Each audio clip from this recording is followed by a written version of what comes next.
Initializing Ethereum protocol. Establishing link to Cloud Citadel.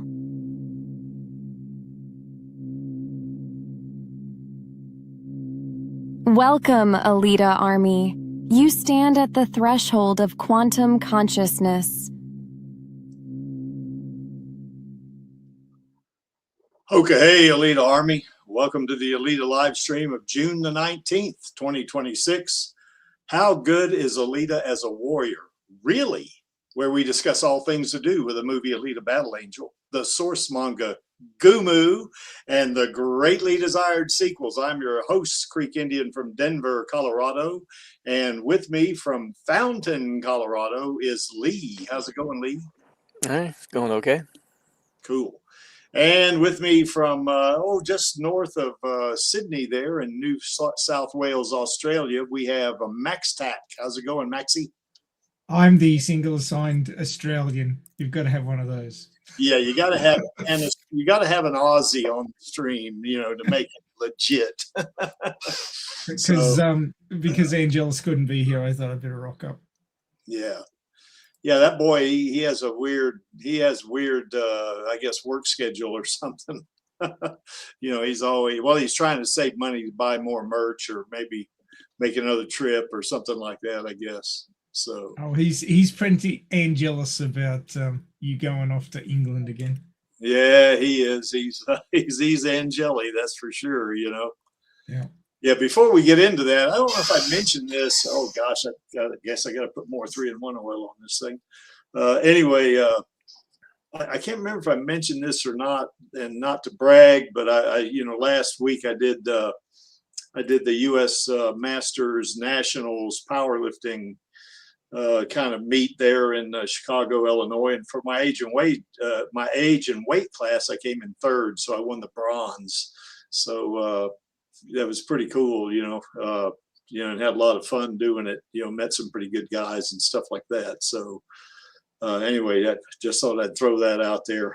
So, and how are things going down there in New South Wales there, Maxie? Oh, we're doing our version of cold. It's not your version of cold, but it's our version of cold. What is it, 10 degrees Celsius? Let me check. I need the app.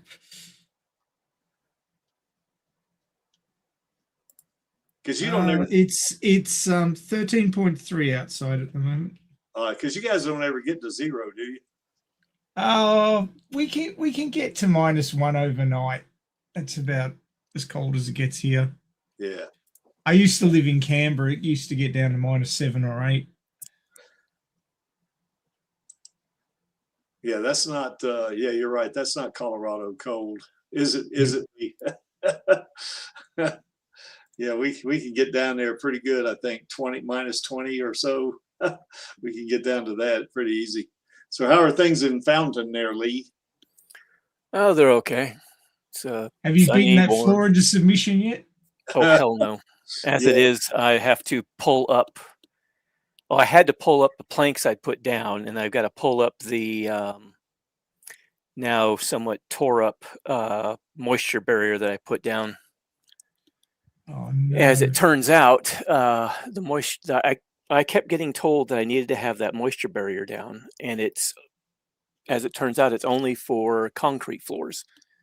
Since I've got a plywood floor, we don't need it. So we wasted a bunch of money and time and effort on putting that stuff down twice. Oh dear. Yes, I guess the joys of maintaining a home. Yeah. Yeah, that's what that is. Yeah, I guess things are pretty much the same here in good old Denver, Colorado. I guess we had some pretty hot weather, didn't we, yesterday, Lee? I guess it went up to like 93.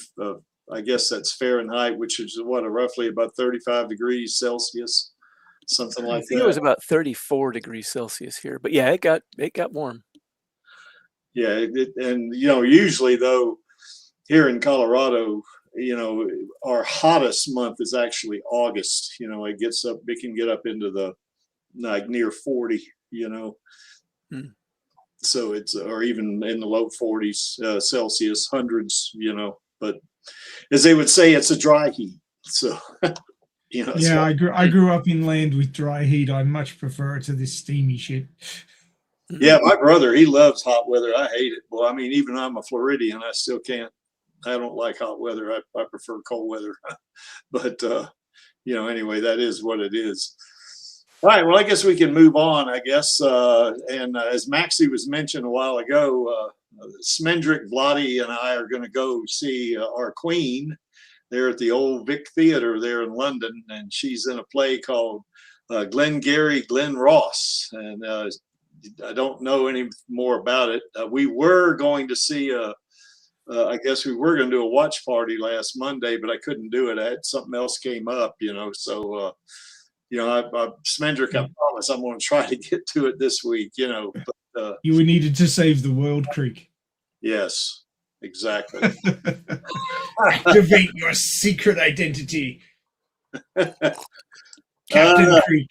Yeah, Captain Creek. Yeah, that's right. Yeah, bad man. No, Colorado doesn't stop working at 36 degrees Celsius. Yeah, we see temperatures a lot hotter than that, but that's still not to, you know, not to diminish it at all. It's you know, gets pretty hot here. As hot as it gets here, though, it's nothing like Florida. I mean, Florida gets hot too, but they have humidity, so that's you know, I've seen 112 degrees Fahrenheit, you know, heat index, you know, so you get pretty freaking hot there, you know. But anyway, the three of us are looking forward to this. You know, I've got all my travel arrangements in line, and I think Smendrick, who's out there, I think he's got all his travel arrangements in line as well. And, you know, we are really looking forward to seeing our Queen. You know, now I don't know if she sees this or whatever, because, you know, I kind of, even though I got this up here, I guess I would like for it to be a surprise, but, you know, if it's not, you know, because we're going to go see her on her birthday is what we're going to do. And, you know, we're going to, you know, talk to her and stuff like that. And she's always happy to see us. You know, what is this bad man? Well, the Everglades was pretty far south from where I lived there in Florida. I lived up in the Panhandle, which Pensacola, Florida. Isn't like most of Florida swampland? No, No? no. I mean, there's you know, where I live, there, you know, there was some kind of some swampy areas on the Escambia River. You know, you can get into that a little bit, but Okay. it's not really. Yeah, I thought that was the reason for the high humidity in so much of the state. Well, I mean, I think it's, you know, probably 3/4 of the state is surrounded by the Atlantic Ocean or the Gulf of Mexico. So, you know, it's, you know, it's one of those kind of deals, you know, why it gets so humid there, you know. But yeah, the big time swamp is down in South Florida, you know, around Lake Okeechobee and those places down there, you know. But yeah, there is some swampy areas around, but not like you would think. Yeah, the whole place is not swampy. You know, as a matter of fact, where I lived, you know, the beach there is just magnificent. You know, it's the sand is like as white as sugar, so you know, it's pretty beautiful there. You know, and I guess the water. Here I am going off about. This is not a promo for Florida, but I guess the water, you know, at the beach, you can be driving along the side of the road and you can see it's like an emerald, crystal clear, emerald green, translucent thing. You know, you can see this, you know, the floor, you know, under the water and stuff like that. You know, so it's pretty nice. But yeah, not too much. There's swamps, but it's not like you would think. You know, it's not like Louisiana. You know. By the way, Louisiana is Cajun for Louisiana, in case you're wondering. But yeah, it's that there's a lot of swamps in Louisiana, you know. But Florida's got its share, especially down in the south, you know. So anyway, I got off track here. Yeah, we're gonna go see our Queen, and you know, I think we're gonna have a surprise for her and stuff like that, you know. So you know, we're really looking forward to seeing her. You know, she is awesome, man. If you ever, any you guys out there, if you ever get a chance to see Rosa in a play, take it. You won't regret it. I guarantee you, because she is awesome. You know, she really knows her stuff, you know, and she's just, she's such a natural, you know, at doing it. You know, I mean, it's just, anyway, let me get off that, Maxie. I'll stay on this damn slide. I'll stay on this slide for a half an hour. Hey, Lee, he's waxing lyrical again. That's right. Waxing lyrical about our queen. That's right. So, but anyway, she's awesome. We're going to have a good time.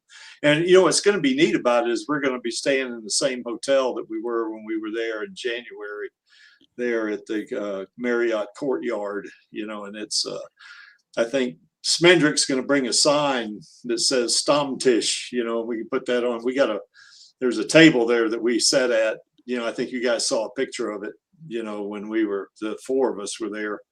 And he had a Stammtisch sign there, you know, kind of bringing a little German culture, you know, to the to England, you know. But yeah, it's going to be a lot of fun. We're going to really enjoy seeing our queen in the play and talking to her. And actually, we're going to go see her twice. We're going to see her on her birthday, and then we're going to go see her on the last night she's there on in the play on Saturday. So it's going to be a real treat. We're looking forward to it.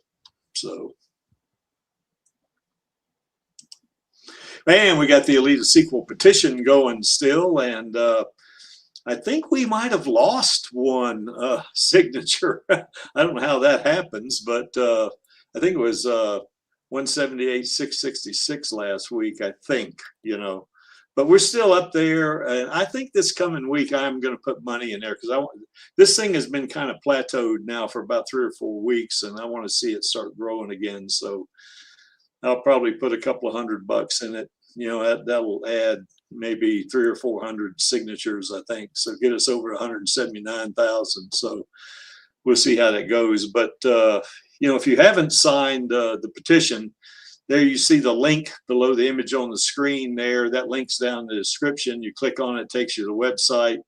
You have to enter your name and email address, but when the signatories, once you sign it, it pops up on the right-hand side there. And if you've specified your signature to be anonymous, then they won't display your name and email address. They'll just, you know, just say anonymous. So if you want, you can invest in this, or at least invest in that.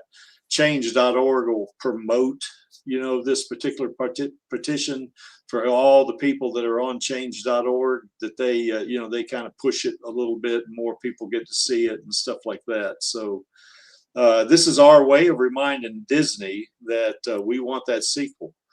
And as, you know, Lee and Maxie and I always say, we want 8 sequels is what we want, you know. So, and we want merch. We want a, you know, live action series, more anime, more, as Maxie would say, more manga or manga and Gumu, I guess is what we want to say, you know, and, you know, just kind of, you know, promote our girl and all that kind of stuff, and, you know, get that sequel going. So that's what we want.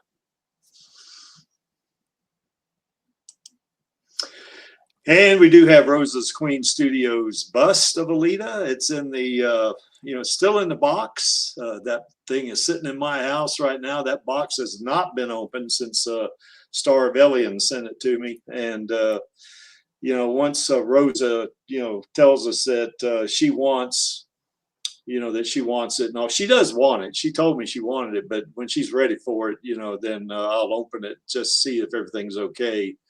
When we go to see her, I'm going to kind of diplomatically, gently, whatever you want to call it, kind of remind her that we do want her to have this bust, you know. And it's this thing's awesome. I mean, you see on the side of the box there, it says heavy. That's because this thing is big. This is a scale 1-to-1, you know, bust. It's not a Hot Toys Alita. It's not any of that kind of stuff. You know, it is the actual size of Alita from hip up, you know, hips up. So, I mean, she's, this is pretty cool, you know, and I think it'd be a great addition for Rosa to put in her house somewhere, you know. So I'm going to kind of remind her about it. You know, we did give it, when we went to see her in January, when she was in that play, at the Harold Pinter Theater at high noon. We did give her this picture. You know, I had my contact information on it, which she already has anyway, but I mean, just a kind of a gentle reminder. And we're going to give her another gentle reminder because we do want her to have this a lot. You know, I mean, for us, this is not a gift. This is an expression of our admiration, appreciation, and affection for our queen. And this is more like an award from us. You know, we definitely want her to know that we care about her. We're glad she was picked as Alita, and you know, we're going to keep up the good fight. Are we not, fellas? We're going to do that. So, you know, we're going to keep doing that. And you know, when she's ready for it, she'll let us know. And then if she says, well, I'm going to also ask her if she's living in London or England right now, because she's been there.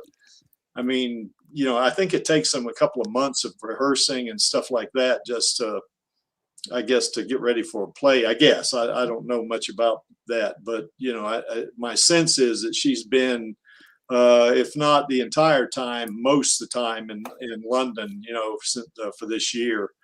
So she's probably hadn't spent a lot of time in Los Angeles, you know, but if, you know, once she does go back or whatever, and when they do greenlight the sequel, if she, you know, contacts me and says, hey, well, I don't think she'd call me Creek. She'd probably call me Gary, probably. But she says, hey, will you drive this down here? You know, will you bring it down to Los Angeles? I'll say, yes, my queen, I'll do that. And then at that point in time, Angelus will want to fly over, you know, just so he won't be Angeli again, you know, something like that. So you know, he'll be my security guy, you know. So you know, we'll get that thing to her. But if she says, hey, can you just ship it to me? I'll do that too, you know. Now, I don't think that'd be practical to ship it to her in London, because that would, you know, it'd be a kind of I don't know, it'd be kind of tough, I guess. Not only, you could do it probably, but I mean, you know, ship it back to the States when she comes back or whatever, you know. So I think that would be kind of a logistical challenge that could be met, but, you know, it'd be difficult. So yeah, if she says, can you drive it down here? I'll say, yes, ma'am, I'll drive it down there. You betcha I will. So I see we got Dark Star Shadow out there. How's it going, man? Good to see you. And of course, I've already said hi to AKA and Smendrick and Badman. They're out there. So, but yeah, when she's ready for it, we'll get it to her. We still have the Alita Gaming Network going on, and that thing's got, I think, 54 members in that network, and we just have a lot of fun with this. You can take advantage of some of the, you know, offerings in it. For instance, if you do live streams, you can put the link to your live stream right there in that live streams channel. I know Maxie does that for Radio Chaos. Chaos Nova does it when he does a live stream.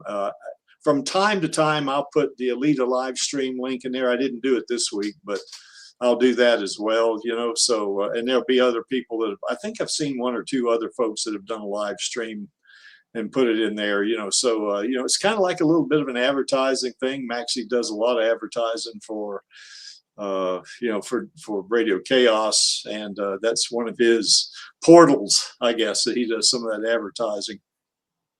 If you do fan fiction, we have a fanfic channel there, and you can, whether you've got a fanfic like Lee and Maxie have that are novel length, then you can, you know, put the links to those fanfics, you know, into the fan fiction channel. If you do a short, like, you know, for instance, Channel Does Not Exist, you know, she has several fanfics in there. Panini Freak has got a fanfic in there, and I've got a fanfic in there. So, and that's something we're going to talk about tomorrow, as a matter of fact, but we won't get into that here. You know, we'll wait till the end of the stream here. If you do artwork or videos, you can put that in the user creations channel. And, you know, just whether it's if you do YouTube videos, then you can put links in there. You can actually upload your art, you know, and, you know, let others see it.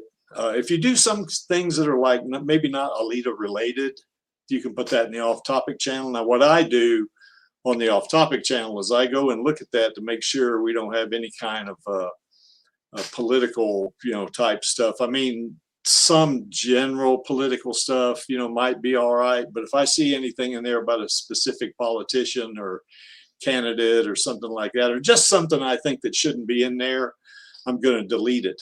And, for instance, here some time ago, somebody put I guess it was a promo for cryptocurrency in there, and I deleted it because I want to keep that away from Alita, as I do politics, religion, stuff like that. I don't want Alita, that to be anywhere near Alita, so I delete that stuff out there. We have 3 voice channels, and those are kind of like, if you know what a Zoom call is like, or say Microsoft Teams or Google Meet or something like that. That's kind of what that is.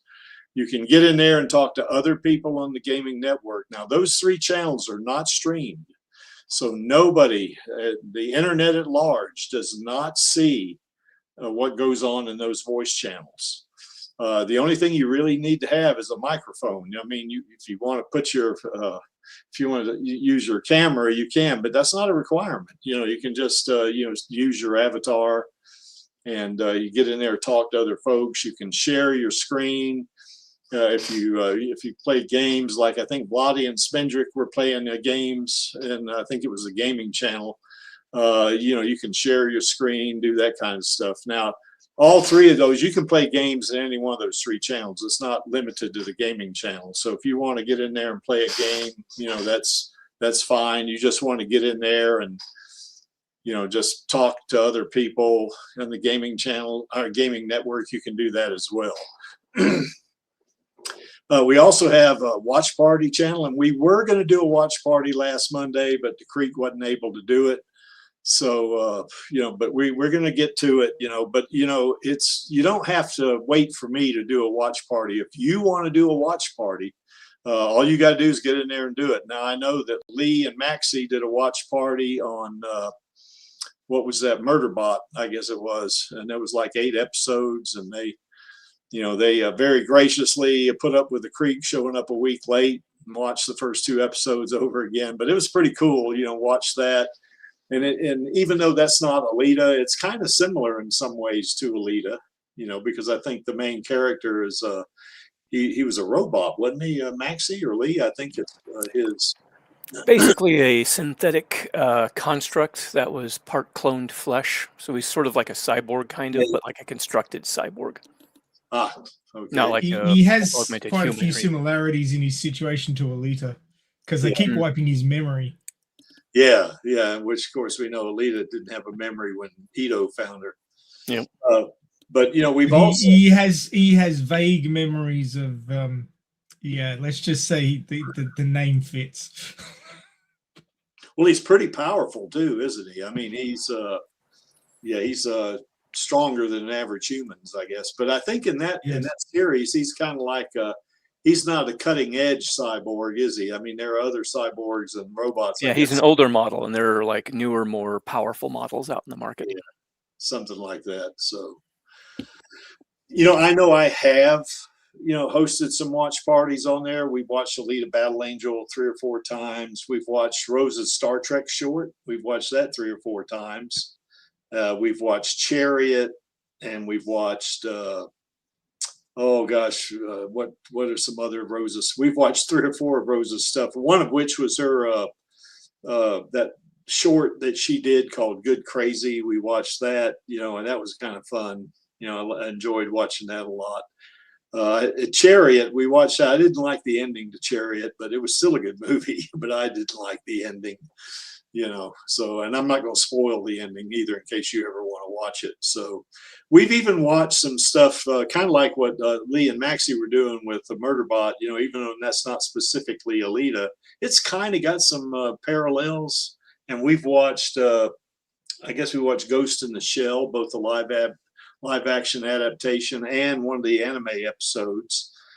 We watched that, that in terms of, the character is kind of similar to Alita in a lot of ways, particularly the movie, I think. The movies, even though, I mean, the plot and all theme is a little different, but, she's what you would call a total replacement cyborg, although they didn't call her that in that movie. But You know, that was a lot of fun. And we even watched one movie called Rollerball, which was an old James Caan movie that we watched because it's kind of similar to Motorball, you know, in a lot of ways. So we watched that.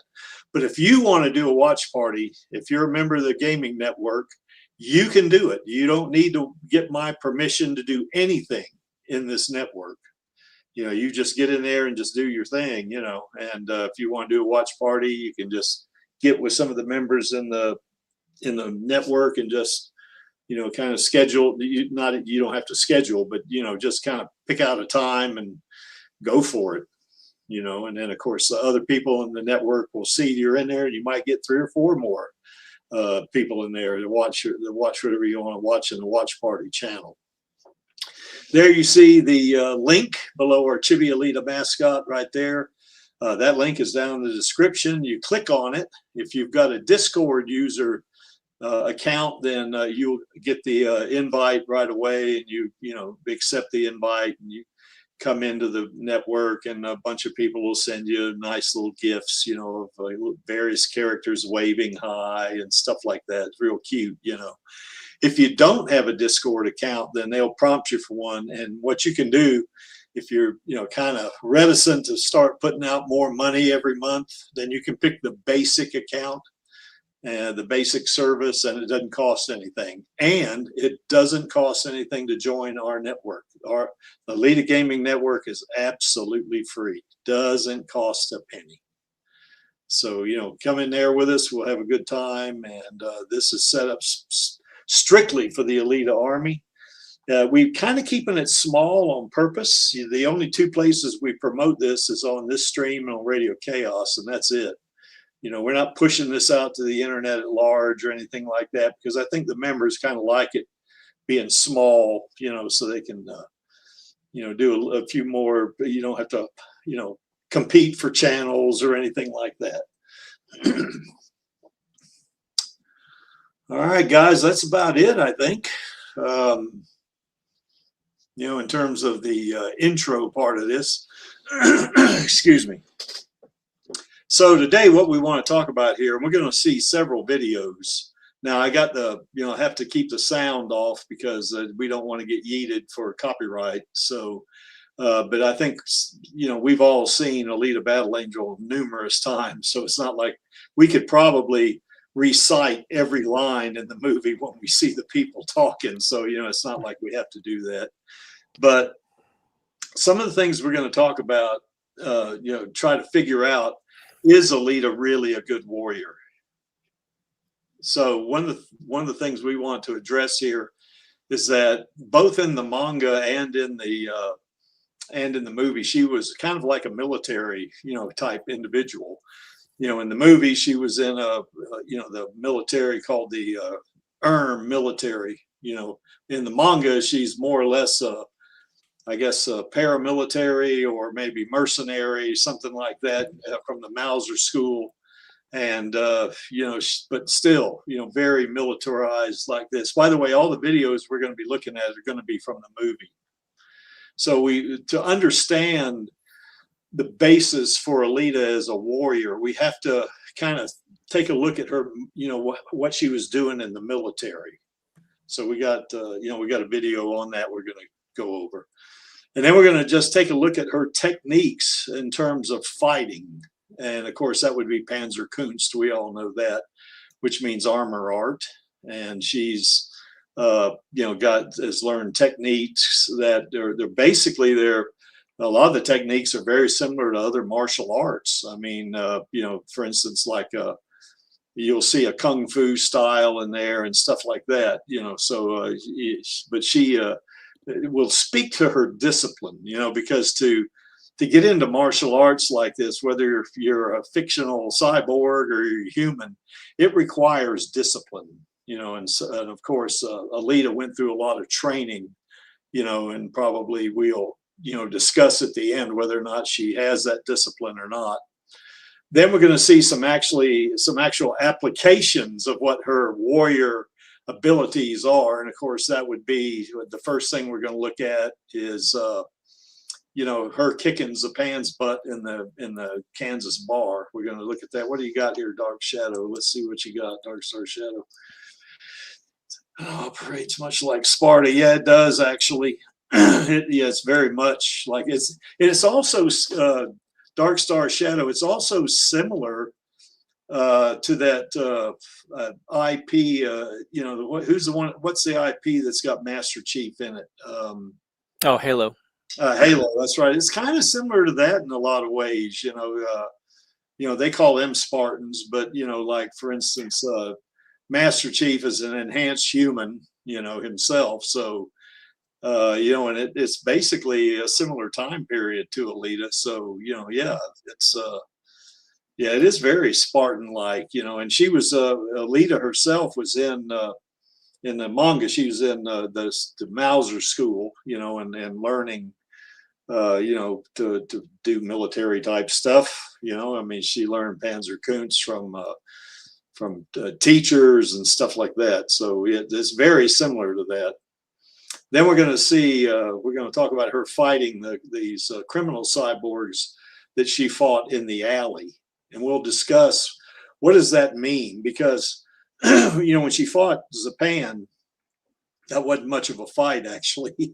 But when she kind of did him, what she did to him, that's kind of a one-on-one type thing, When she fought those cyborgs in the alley, that's she fought against 3 cyborgs, one of which was Gruishka, the first fight with Gruishka, Then we're going to talk about that second fight, and even though she basically lost that fight, there are some important things about her perseverance and determination in that fight.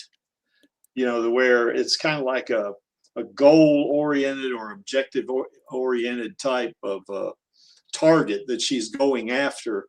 And even the state she was in, if we all remember from the movie, she was cut in half and only had one arm. She still managed, to ram her hand in Gruishka's eye. Most beings would just curl up possibly and give up, but not her. She's not going to do that. And then we're going to talk about her assault on the Centurions in the factory. And what's important about that is that, of course, she's trying to get at Vector is what she's doing. And it's like, nothing's going to stop her. The objective is to get at Vector. And I don't care how many Centurions you put in front of me, I'm going to get from point A to where I'm at to point B where Vector is. And whatever's in the middle, in between us, I'm going to deal with that. And then, of course, we will, kind of review that where she kills Gruishka at the end. So any thoughts about any of these, Maxie or Lee? No, nothing really specific, really. Okay. Maxie? Well, nothing particularly jumps out at me. I noticed. There's been quite a bit of sort of analysis of, that training montage she does in front of the mirror. Yeah. Saying, Wen Kung and karate and various other hints at the martial background of Panzerkunst. But Panzerkunst is very much sort of like, the Dragon Ball powers and things like that, where they have these specific named things that go beyond normal. And, for a normal human body, there's no real explaining it. But when Kishiro does it with a cyborg, it's like, well, certainly a cyborg could create a sonic wave inside a target which bypasses armor because they're a cyborg. See, he's got his reasons, and that's what I like about the story. One of the things that really bugs me about a lot of stories is, technobabble, like just no actual true reason for why people can do what they can do, and lack of internal consistency.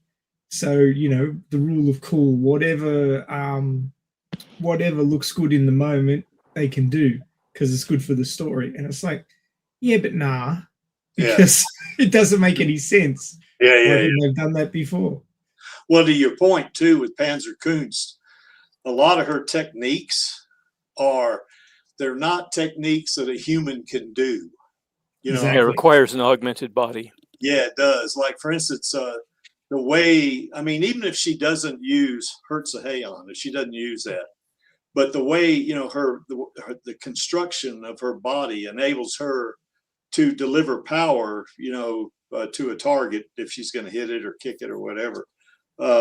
That a human can't do that because it busts their hand, you know, or it'd break their foot or whatever. You know, I mean, we've seen videos of Shaolin monks that are able to, you know, really hit some stuff that are pretty hard and all that kind of stuff, and they harden their, you know, their fist and the top of their foot or something like that, where they can kick hard or they can punch hard.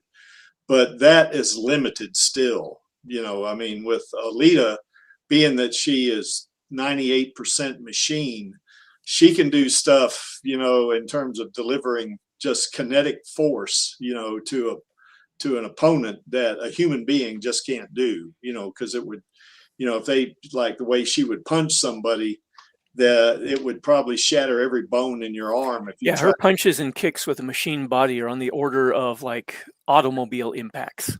Yes, exactly. You know, and of course, her having that plasma weapon, you know, kind of adds a you know, another level of destructiveness, you know, to her ability to you know, to take care of an opponent. You know, so I know several times I've had this, not so much recently, but when I first got in the Alita Army, some of my friends would say, well, she's only a teenage girl. What is she going to be able to do? You know, I said, well, you can't think of her as a teenage girl because she's a cyborg. She's not, I mean, she's a teenager for sure, you know, but she is a machine. You know, She's a teenage mind driving the most advanced cybernetic weapons platform ever invented. Yeah, that's 200 or 300 years in advance of anything we have today. So, I mean, you know, I mean, yeah, she's not your typical high school teenage girl, you know, that you see going to school or something like that. She's not that, you know, she's way past that. So now I think Dark Star Shadow mentioned Wing Chun. You know, it's interesting because one of the things we're gonna talk about too when we get to the Panzerkunst part of this is that I've seen in interviews that she's done or an interview she didn't mention Wing Chun. You know, she didn't do that at all. But one of the things, to your point, Dark Star Shadow, is a lot of martial arts techniques, and I can speak to this with from somewhat of a perspective of subject matter expertise because I have a black belt in karate. So a lot of techniques from martial art to martial art or style to style are very similar. For instance, a punch is a punch is a punch. It doesn't matter whether you're boxing or you're in Shotokan or Kenpo or something like this, or Kung Fu. It doesn't matter. A punch is a punch is a punch, you know, and she does use a lot of those techniques. And one of the things we're going to see, a form she does where she actually does a Kung Fu, you know, type of form.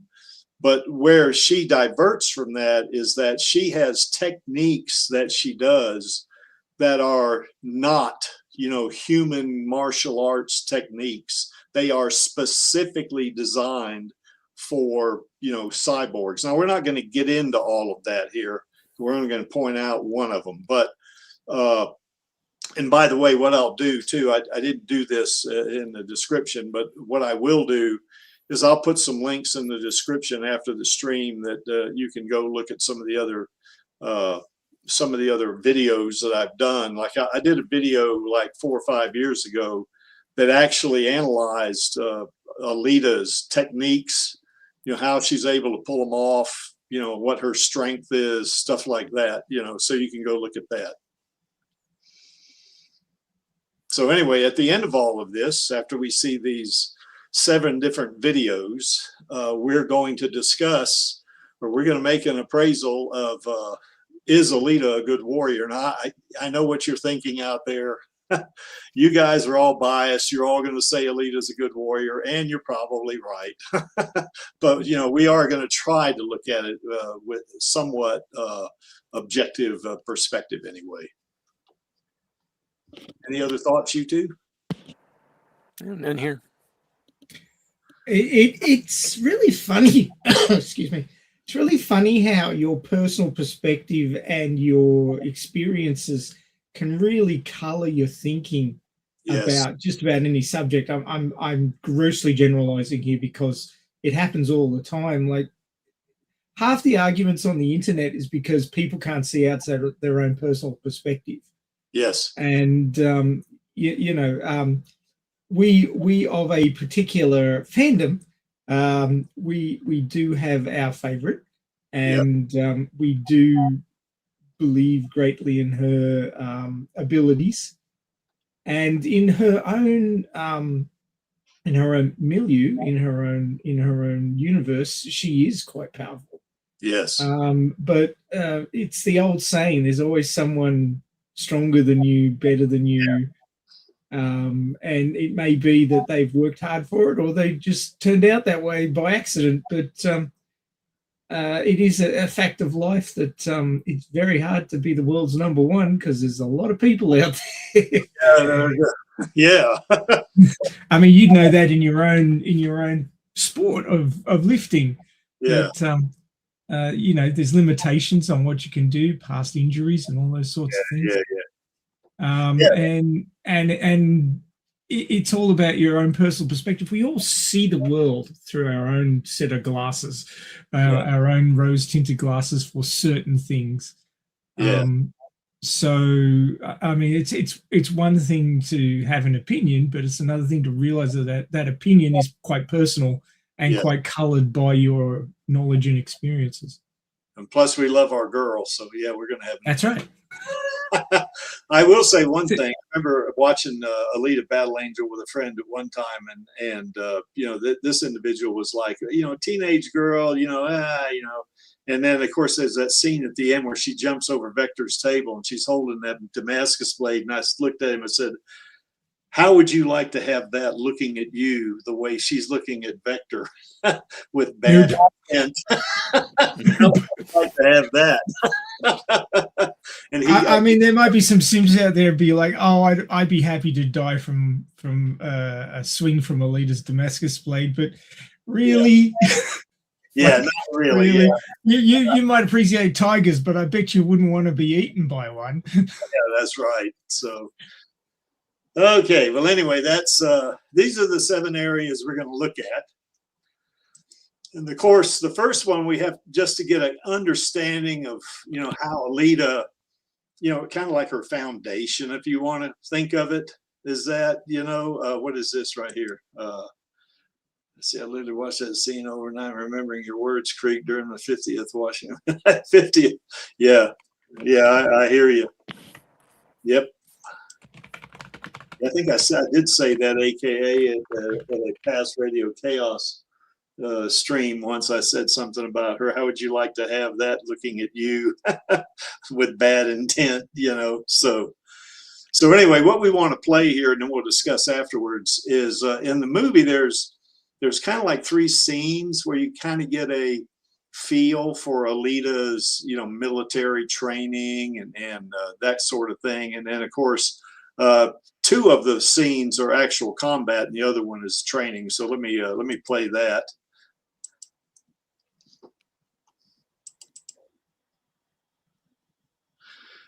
I have to have the sound off because we don't want to get yeeted. So, but see, they're fighting on the moon right there. So, and then here she is in training. And of course, Gelda is her platoon leader, I guess is who she would be, or it might be. I guess she was heading up that squad, and then of course there's Nova. So they're in the gravity training, and then here they are going up the supply tube. Now, what's important about this particular scene right here is that an average person would start trying to run. These guys aren't doing that. They kind of hold their position, start firing their weapons, so that takes a lot of discipline right there. I mean, because that thing's coming down to kill you and you're not running. Your basic human instinct would be to run, Well, she's been trained to the point where she doesn't run. Now, some of those berserkers that were up at the front of up at the very beginning up there were kind of running because they were caught off guard. But the others, they kind of, they just kind of, went prone and kneeled and, sort of just kind of, face tanked it. Yeah, that's right. They just said, hey, this, and that's part of the whole thing about discipline, military discipline. You accomplish the objective, basically. So, and of course, Lee was in the military. Lee was never in combat, but but you did get some combat training, didn't you, Lee? I think very minimal. I fired an M16 twice and a shotgun once, which is fewer times than I fired a shotgun in the civilian world. I actually fired guns far more often in the civilian world than I did in my time in the military. Yeah, I was going to say that's probably less than an average Texan 4-year-old. Oh, hell yeah. Exactly. Yeah, I'm in the same boat. I mean, when I was coming up, and down in Florida, I lived as a kid, I was in a very rural part of Florida, and I had my father let me use his shotgun. I'd go out hunting for birds. I don't hunt birds anymore. I think it's, I don't like shooting animals, but at that point in time, when I was like 8-10 years old, I'd grab my dad's shotgun and go out. And then, of course, later on, I bought a shotgun, a 12 gauge at one point when I was, late teens, early 20s, something like that. I bought a 12 gauge shotgun, of which my stepbrother promptly sold for pot money. So, so I didn't get to use my shotgun as much as I would like, Yeah. But yeah, like you, Lee, I fired, even though I was never in the military, I fired guns quite a bit, from rifles, shotguns, pistols, stuff like that. Well, just to clarify too, I was a mechanic, specifically an age mechanic, which is aerospace ground equipment. So I was never supposed to be in any kind of combat situation. I just received minimal in sort of like just in case sort of thing. Yeah, bad man. Oh, go ahead. Yeah, typically it would be I was one of the guys who would stay behind an air base to maintenance the equipment that would be used to maintenance the aircraft coming back from missions and whatnot. There are only 3 occupations within the Air Force, at least that I was aware of at the time that I was in, that actually engaged in combat, which is fighter pilots, security. What was it? SPs? Yeah, security police, and combat controllers who are dropped behind enemy lines with like a dirt bike and a communications gear package. They didn't call them APs. They didn't call it, APs, right? No, I call them SPs, security police. Oh, okay. So, because I do know there is an AP. I remember going to Air Force Base being APs, and then of course I think on Navy bases they might be called SPs on Navy bases too, and on Army bases it's MPs. So yeah. But yeah, in like the Marines or the Army, it's much more heavily combat focused. Yeah. In those 2 branches.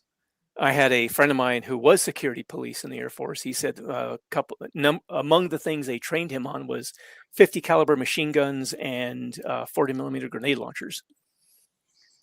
So yeah, they got much more combat oriented training in the SPs as well as combat controllers and whatnot. Yeah. And I've got a couple friends who were in the Army and they actually saw combat on a few occasions. So yeah. I'm going to play that one more time. We're going to stop it in a couple of places, I guess. Okay, so here's where I guess Badman was saying there's no sound on the moon anyway. So now you see what's interesting about her. I'm going to stop it. When she threw that guy, I guess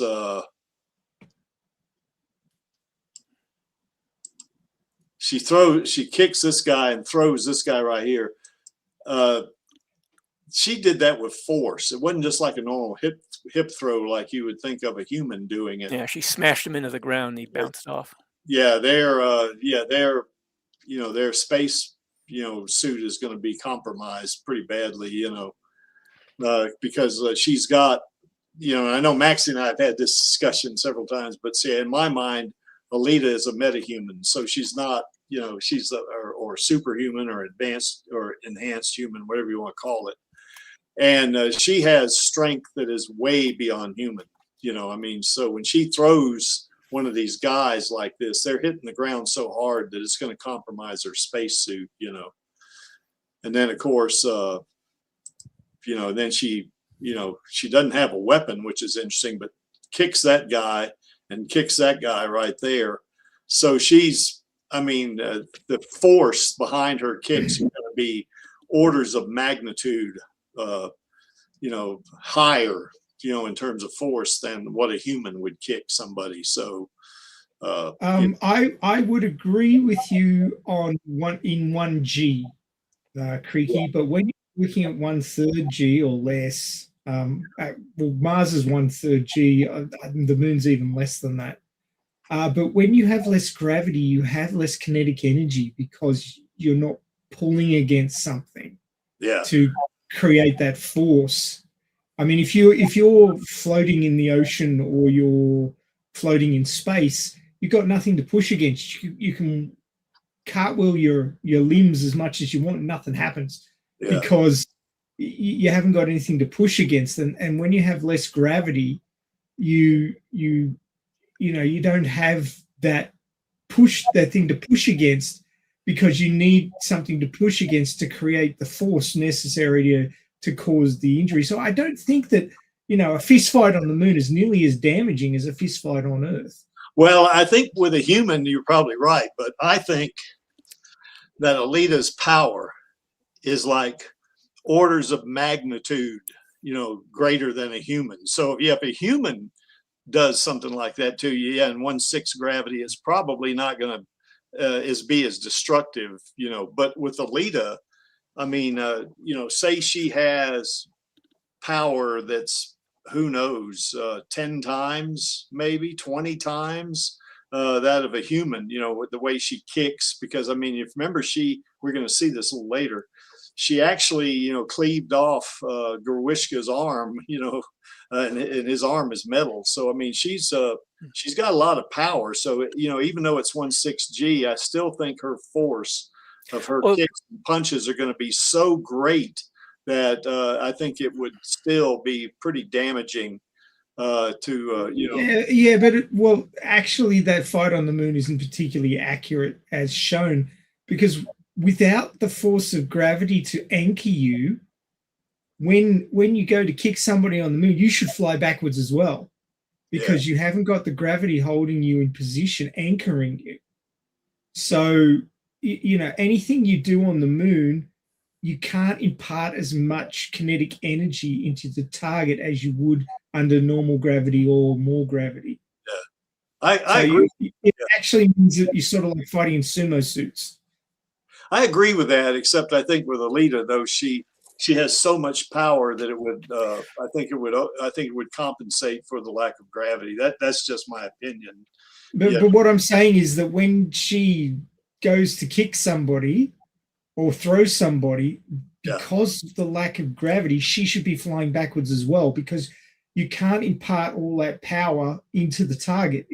It's just not possible, because the gravity's not there. So you should fly backwards as well. Every time, like when she threw that guy, she should have got flung backwards, at least partially, because you haven't got the gravity anchoring you. So it's inaccurate.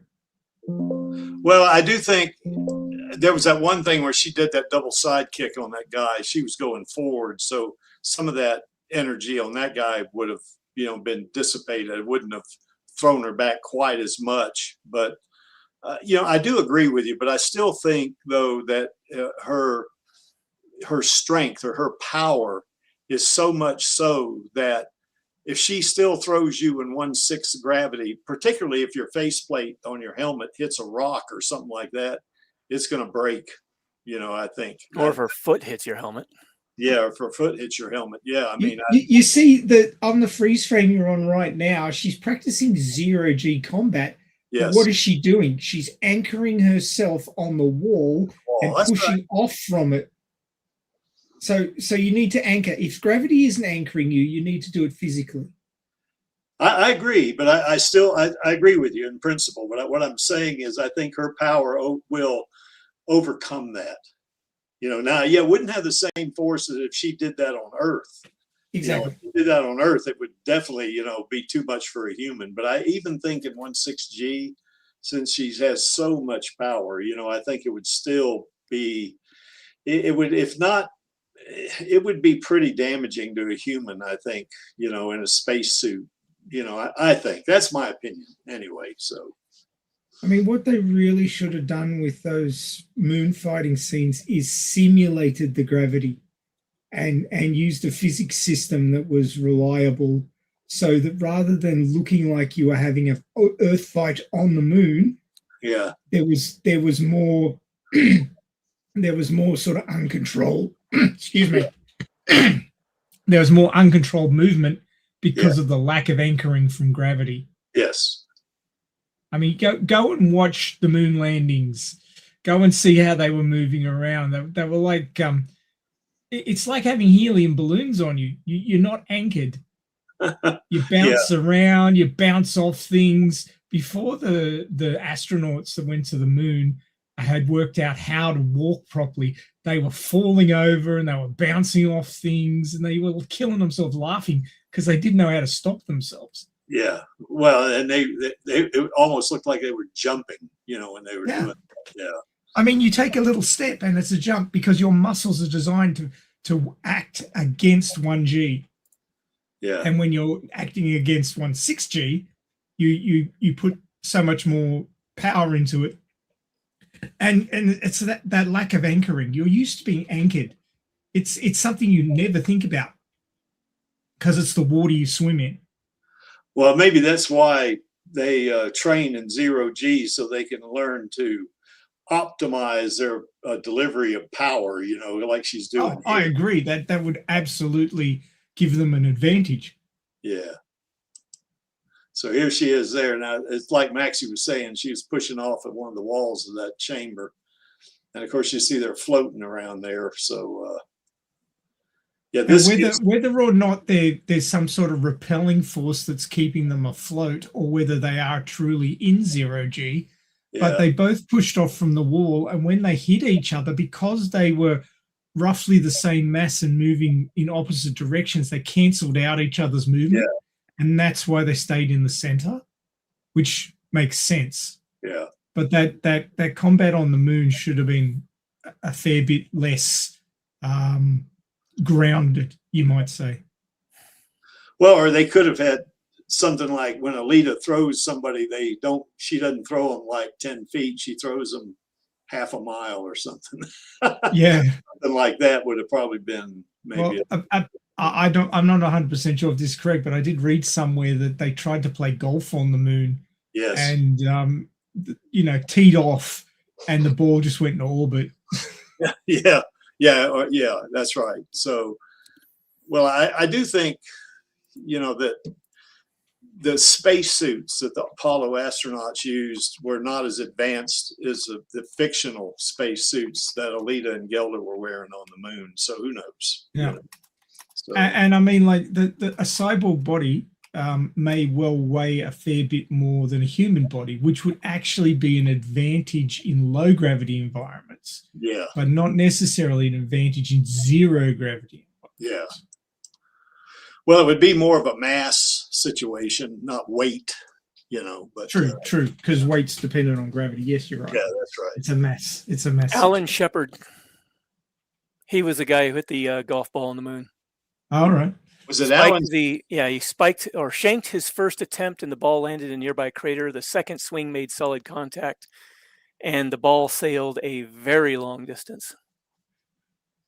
Famous for quipping that the second ball went miles and miles and miles. He's not a pro golfer, so I guess that that says something, doesn't it? Hmm. Yeah, Batman pretty much saying the same thing there, So yeah, I've waxed lyrical, banged on, depending on how you see it, about this on Science Fiction Remnant time and time again, that we are so used to 1G, 1 atmosphere, that going to other planets would throw us off something chronic. Not just survivability, which, you know, outside of like 1.4 Gs, or like 0.6 G, we're in big trouble. Well, I think Mars being able to function. I think Mars is like 38% of the Earth's gravity, so it's way below 0.6. So, which was my argument for why people on Mars needed cybernetic bodies, because human bodies would just fail. That is the one thing that I don't think Elon Musk is going to be able to overcome very easily, is that our bodies rely on 1G to function. It's not a case of, oh, we'll just go and travel and plonk on a planet with different gravity. No, we don't work if we're under 2 Gs or 1/3 G. Your digestive system won't work properly, your blood won't flow properly, your bones lose calcium, stop beating as hard as they need. It messes completely with you.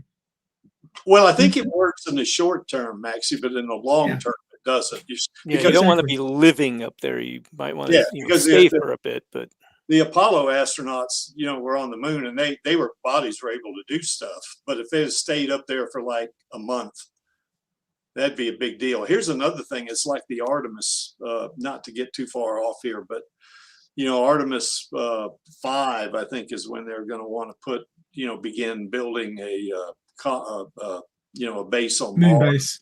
Yeah, that's going to be something that's going to be a challenge right there. Oh yeah. You know, because they're going to have, I guess they can do some stuff with like exercise equipment like they do on the International Space Station or whatever. But those guys on the International Space Station, even though they have that, you know, that I guess it looks like a treadmill that they, you know, have straps that pull them down, stuff like that. That kind of helps mitigate a little bit of that. But when these people return to Earth, they are just a hot mess. They can't really do a lot. You know, they're weak, you know, so I think they're going to run into the same problem when they get on the moon and Mars, I think. So, well, the Expanse tried to cover that with the whole issue with the Belters, that if they returned to Earth, they were practically, you know, dead because they couldn't handle the gravity. Yeah, their bodies would collapse under the gravity. Yeah, but I mean, yeah, the average Joe who hasn't, you know, really thought about this doesn't realize how disruptive changes in our environment are to our bodies. Yeah. I mean, your body is designed to handle 1 atmosphere. The pressures inside of your body match the 1 gravity on the outside of your body, because that is what you've evolved in. And it would take some serious genetic modification, somatic modification, and like time to evolve to get people to change their body forms to live on other planets.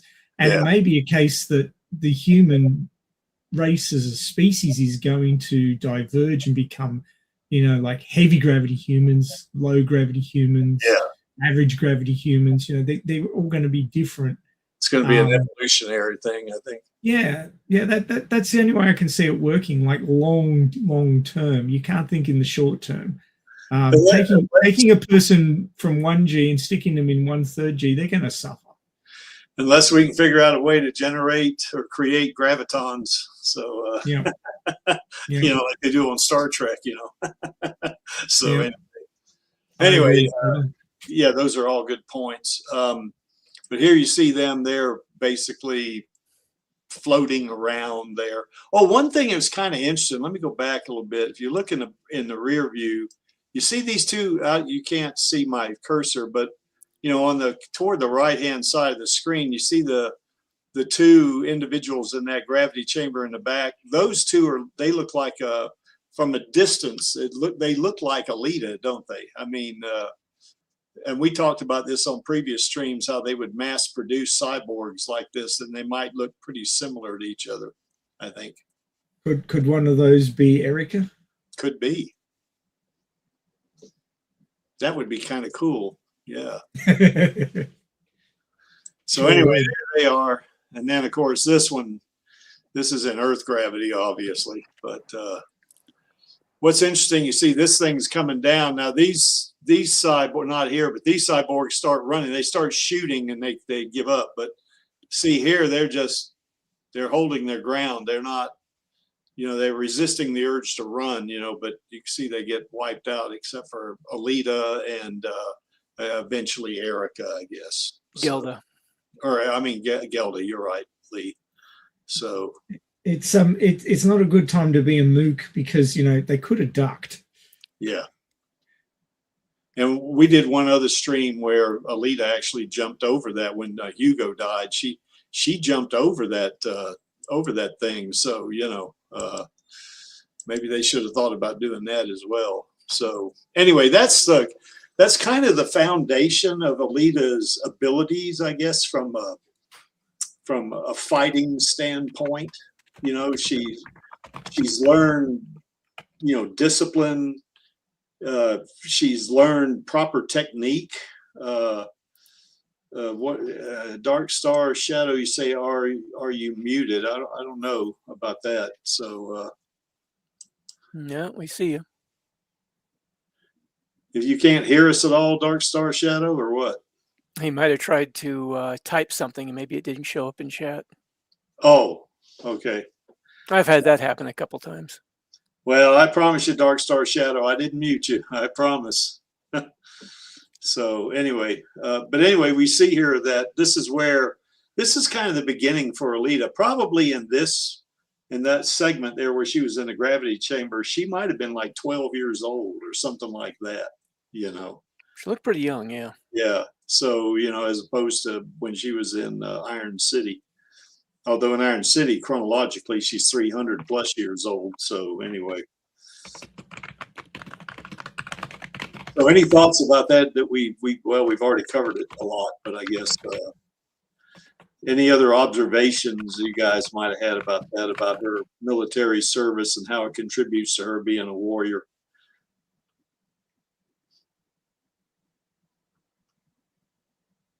Nope. Well, obviously basic and advanced trainings. And being part of the military means that she is going to be in the combat zones, so more experience. Yeah. The fact that she has some plot armor, being the main character, means that she's going to be there later on, so she will have gained some experience. Yeah. And beyond that, it's a case of, well, what sort of martial styles were they teaching? Obviously, they spoke about zero gravity training, which is, I think, probably quite smart, in as much as that you can, once you can handle yourself in 0G, you can probably handle yourself in whatever G you end up in. Yeah. Because you understand your mass and momentum. It was my understanding that the Künstlers trained for just about any environment they might encounter. Yeah. Yes. But the baseline is 0G because you've got nothing pulling you in any particular direction. So you then have to know how to control your body. Which means even 1/6G would be easier too, wouldn't it? Yes, so. Exactly. Exactly. You're right. Once you've got the handle on 0, anything above that is just sort of dialing in. And once you're dialed in, you're good. It's kind of like weightlifting in a lot of ways, in that, when you lift weights, you don't start out, your very first rep is not going to be your heaviest rep.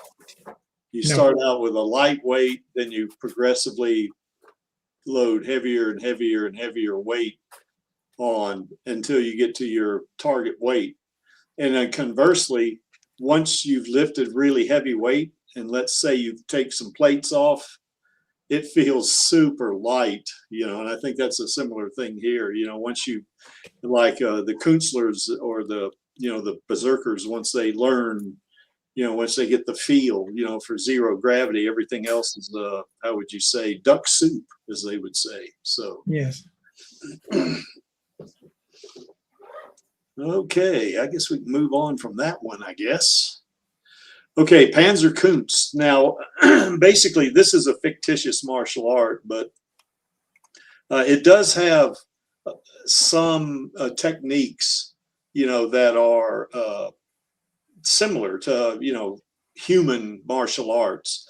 Now, Panzerkunst in the manga is basically something that was developed strictly for cyborgs, it's to do combat and stuff like that. And let me play this one video here that's, and then we can talk about it.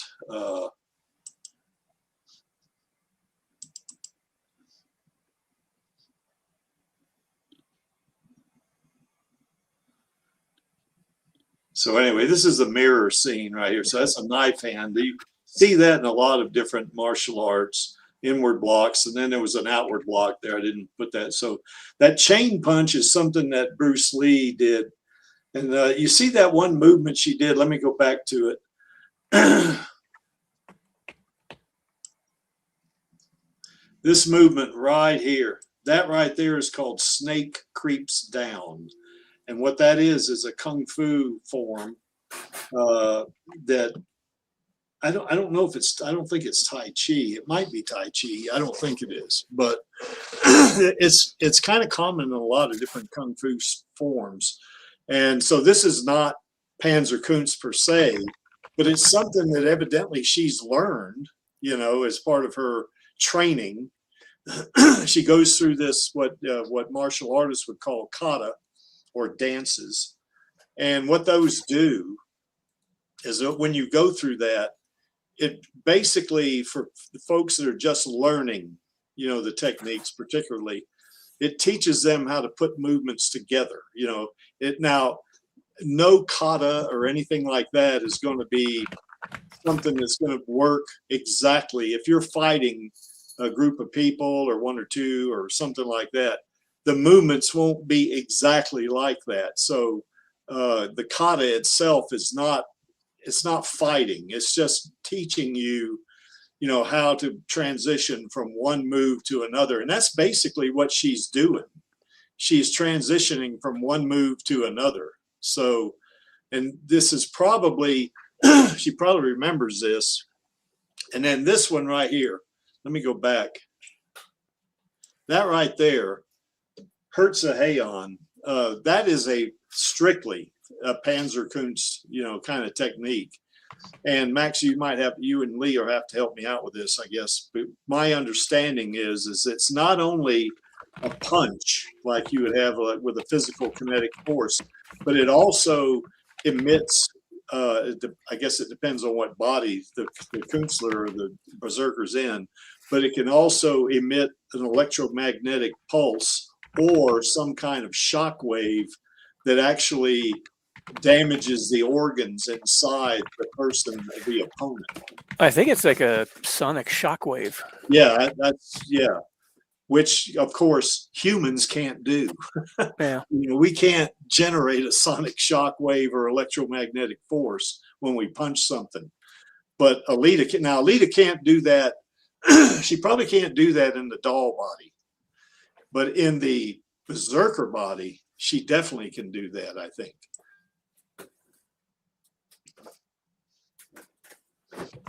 So anyway, let me. So we've seen that theme several times. So, and of course that's one of, well, my favorite scene is the whole movie. That's my favorite scene. So oh, yeah, that was my original. You're borrowing. Well, I'm borrowing the phrase, but it's still my favorite scene. Yeah. So yeah, you see, so she incorporated a lot of martial arts techniques that are common across many different styles, with the exception of the Hertza Heian. And then there are other techniques. I did a video some time ago about, there was like 10 different techniques that Panzerkunst had that was unique to Panzerkunst. A lot of the other techniques are just like standard karate or kung fu techniques or savate. God, I got to keep clearing my throat for some reason. But yeah, I think this is part of her training. You know, I mean, you know, she learned, you know, the kind of the military discipline, you know, in the or in the Mauser school. And she also learned Panzerkunst. And I can't remember the guy's name. You know, it's the one that Angelus gets on me about not reading volume 10 yet, but he was in volume, Kuhn was his name. I think that might have been one of her first teachers, I think, in the manga. So if I'm not mistaken. So what's this right here? AKA, let's see. AKA says, yeah, that's right. Yeah, she can generate electromagnetic force through her limbs, probably only with the berserker body, though. Probably not with the doll body. That said, that doll body, the material in it is very hard, you know, so she can hit you hard enough that she does. If you're a human and she hits you in the doll body, it's going to mess you up pretty bad, I think. Does Figure 4 have the? I can't remember. Does he have the ability to do the Hertz of Heian? Because he's a human, you know. I mean, he does something similar, but it's not specifically Hertz of Heian. But he did that one thing where he did the little can of beans or something like that, turned The into rocket a missile. can. Yeah. Yeah. Well, I do know in some kung fu styles, when they teach you to hit, what their thought process is that you punch somebody, and this is what they train for, but you punch them and you try to extend your chi through your fist into their chest. Now, you know, I don't know if that's, but that's the thought, you know, anyway, that some martial arts teachers will do. What is this right here about Krav Maga? Yeah, that's right, Dark Star Shadow. There's a lot of techniques across many different martial arts that are similar. So anyway, what is this right here?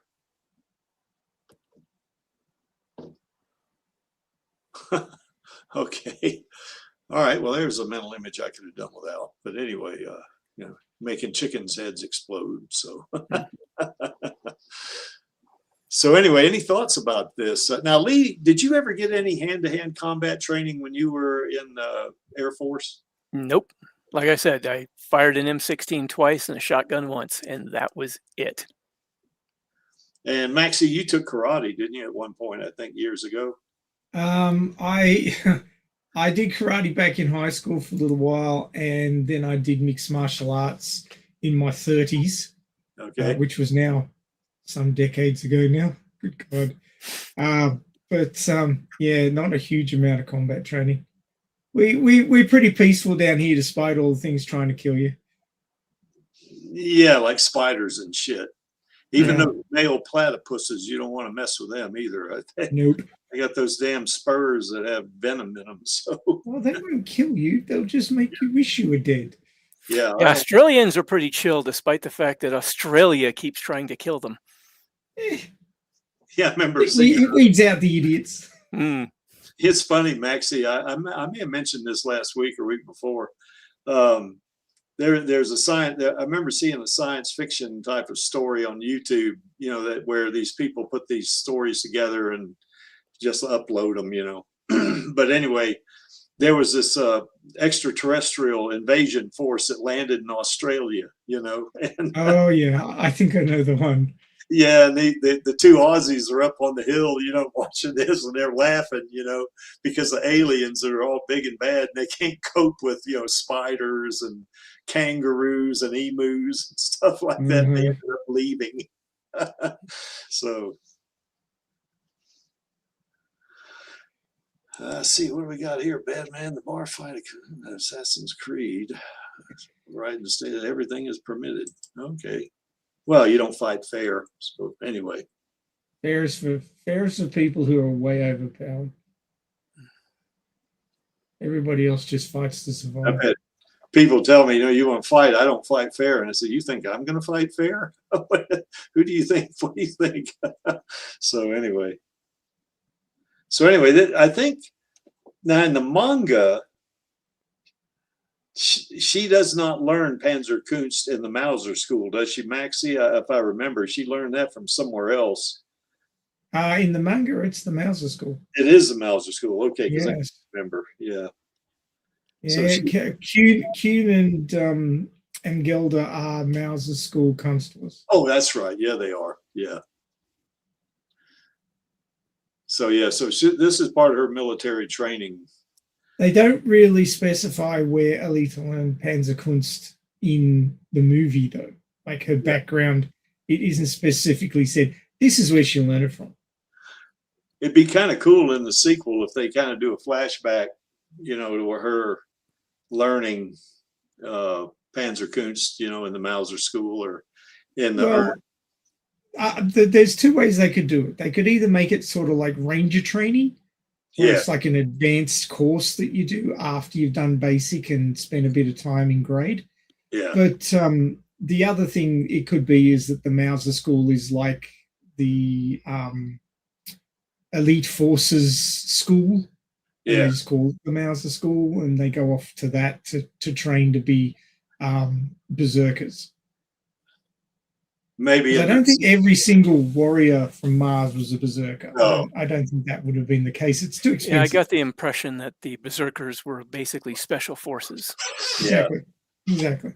They probably, you know, the way I think they might do it too is they would pick the best combatants or the best candidates, you know, from basic training and other training like in the movie in the military, pick the best of the best and put them through it, as opposed to it being a volunteer thing. You don't spend all that extra money and give the special bodies to the grunts. Yes, and if you're going to invest in them, you don't want to invest in somebody that's probably not going to make it. You want to pick the best of the best, so you have a high probability that individual will make it. And Alita would be in that group. And of course, we know our girl's perseverance and determination, so she's definitely going to make it. So. Yeah, I don't think I'd want Alita to punch me in the balls. That would not be a good thing. She would punch you in the balls, and then you would no longer have balls. That's right. Yeah, and she's also not somebody you want to trifle with either. You know. Yeah. So anyway, let me play that again just so we can enjoy watching the.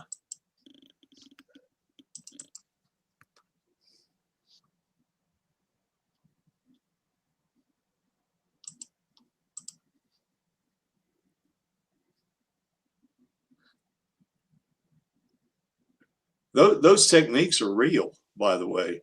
Mm-hmm. What's neat about it, Rosa trained for like 6 months doing this. She's really doing those moves. So I think I might try to ask her about that if I get a chance. Because that is awesome right there. That's what that is.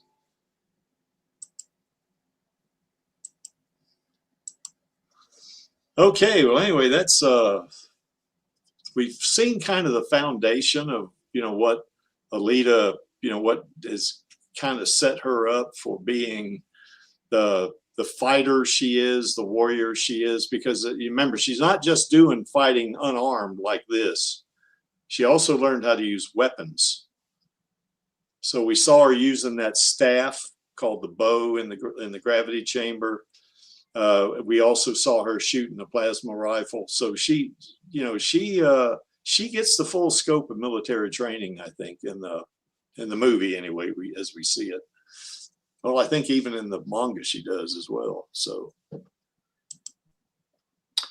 okay, here's where she puts these this training and these moves and stuff like this into actual application. And of course, once again, it's not gonna be any sound to it because I don't want to get yeeted. Now, I do have one video on here. It does have a couple of places where there's sound, but it's so brief we won't get yeeted. But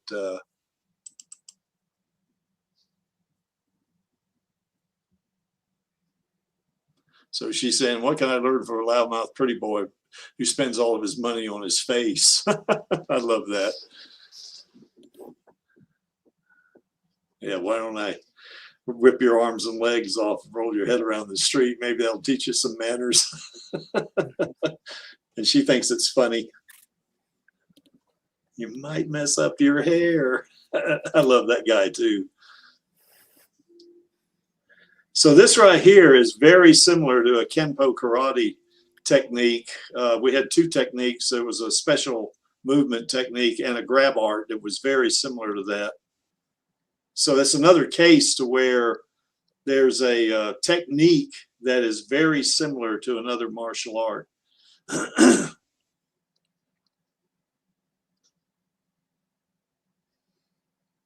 You don't deserve such a weapon. So, yeah.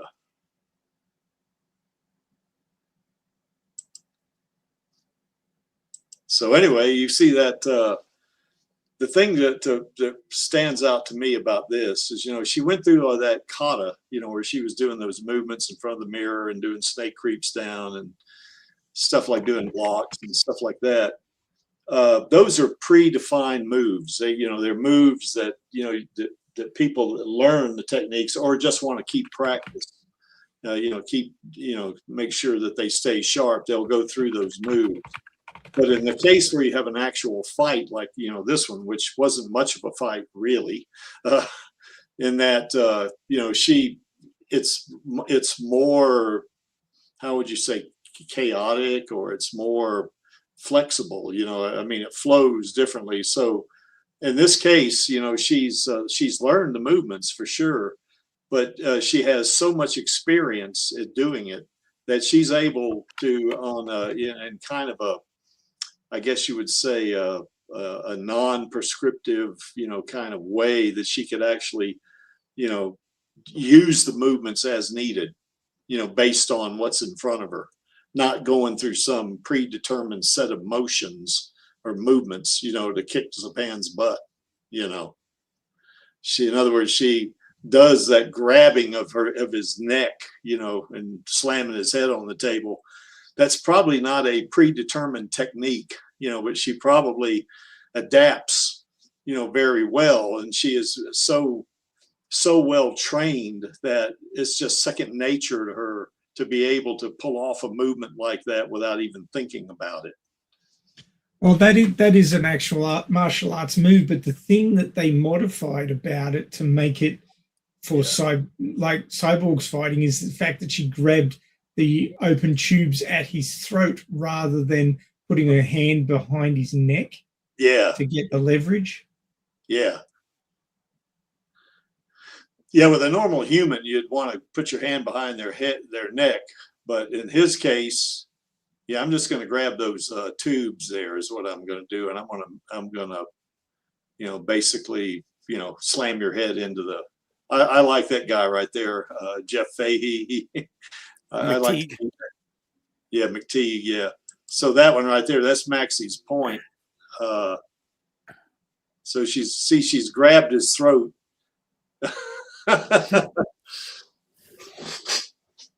That's like she wrapped her finger around his esophagus. Yeah, that's right. Thing is, she could do that to an organic human too. She just had to punch her fingers through some meat to do it. Yeah, she could do that probably, you know, and grab his trachea or something. That'd be awful. Yeah, that movement right there is it kind of looks like a combination of a couple. Yes. Creek, according to YouTube, the stream has been suspended for policy violations. Oh, shit. Oh, geez. I love it when AI just like cuts you off. And I'm not doing anything. I'm not. And we're commenting on it. Yeah, well, you're supposed to be able to use 11 minutes of a movie to comment on it. Well, that's what happens when you have AI in charge. It can't differentiate. Yeah, I can see it says stream unavailable. Oh, well, I guess that's that. Well, hell. No, that does not mean you get fed. It's not your feeding time yet. Well, we still got people in the chat. Yeah. It's just that the stream stopped. Yeah. Well, I'll And probably you can't reconnect and start again. Let me see. I'll have to. Let me go out and come back in. I'm not sure I can end the stream and start it. I don't think I can do that. If you end the stream's done. You know. Yeah, yeah, and it's no longer there, and people are disconnected. Yeah.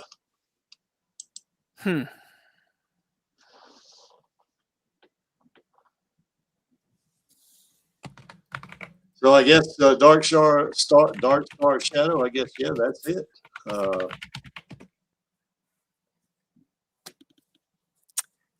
Yeah, that's. Oh, it's come back. Really? Yeah, it has. Yeah. Okay. Oh, So there we go. All right. I think we have to be careful of those videos, Creek. Yeah, I think so. You know, so I guess what we do. Maybe when that happens, it only like kicks you off for a minute or something. Yeah. But yeah, leaving AI in charge, this is what happens. They wreck your search parameters, and AI is too stupid to be left in charge. that's right. Yeah. So anyway, I guess we won't play the videos because it'll suspend us again. But we've all seen these. I'm kind of thinking having the stills up for too long might be a problem too. No, I don't think. No, they can't complain about stills. Yeah. Well, I didn't say they'd complain about it. I'm thinking they just cut the feed again. Yeah, maybe. Well, we'll just have to see. Yeah. So anyway, well, we won't play any more videos unless they actually kill the stream. So we don't want to do that. But yeah, in this particular thing, this is the spot where I guess Alita, this is her actual first, I guess, use, of her fighting skills. And you see the look on her face right there. She's, I mean, it's like, I don't know how to describe that look. It's like, she doesn't know what she's going to do. She doesn't, I think it's more a look of shock, like she can't believe what she's seeing, sort of thing. She wasn't expecting to see, because this is when she was tracking down Ito and she followed him, and it looked like he was going to ambush an innocent woman. Yeah. So I think she's, and of course the innocent woman turned out to be Nisiana, who was a murderer. So, and Ito is just trying to, collect the bounty, so, and she didn't understand that. But what was interesting about this is when, I guess when Ito said, Alita, run, and she starts running. And then of course she jumps probably about 15 feet, through the air and, kicks Romo and lands on top of him and pounds the crap out of him, ground and pounds, and kills him, or as they would say on, I guess as they would say on, other social media platforms, unlives him. And she stands over him, and when she turns around to look at Nisiana and Gruishka, she basically, the look on her face is like one of kind of surprise or, or like, God, I didn't know I could do that, or something like this. Oh yeah, she looks completely shocked at what she just did. Yeah, and it was like, it's like her body had like an unconscious, the response was unconscious, even though of course she was directing the body mentally, I guess. But yeah, bewilderment, there you go, AKA. So, but anyway, she then of course takes out Nisiana, and then kind of decapitates her with a couple of side kicks, I guess, against the wall, and then cleaves off, I guess, Gruishka's arm, So even in her doll body, she literally kicked the crap, out of those cyborgs, and she didn't know she could do it at this point, because remember, she woke up, in the scrapyard, or didn't wake up in the scrapyard. She woke up in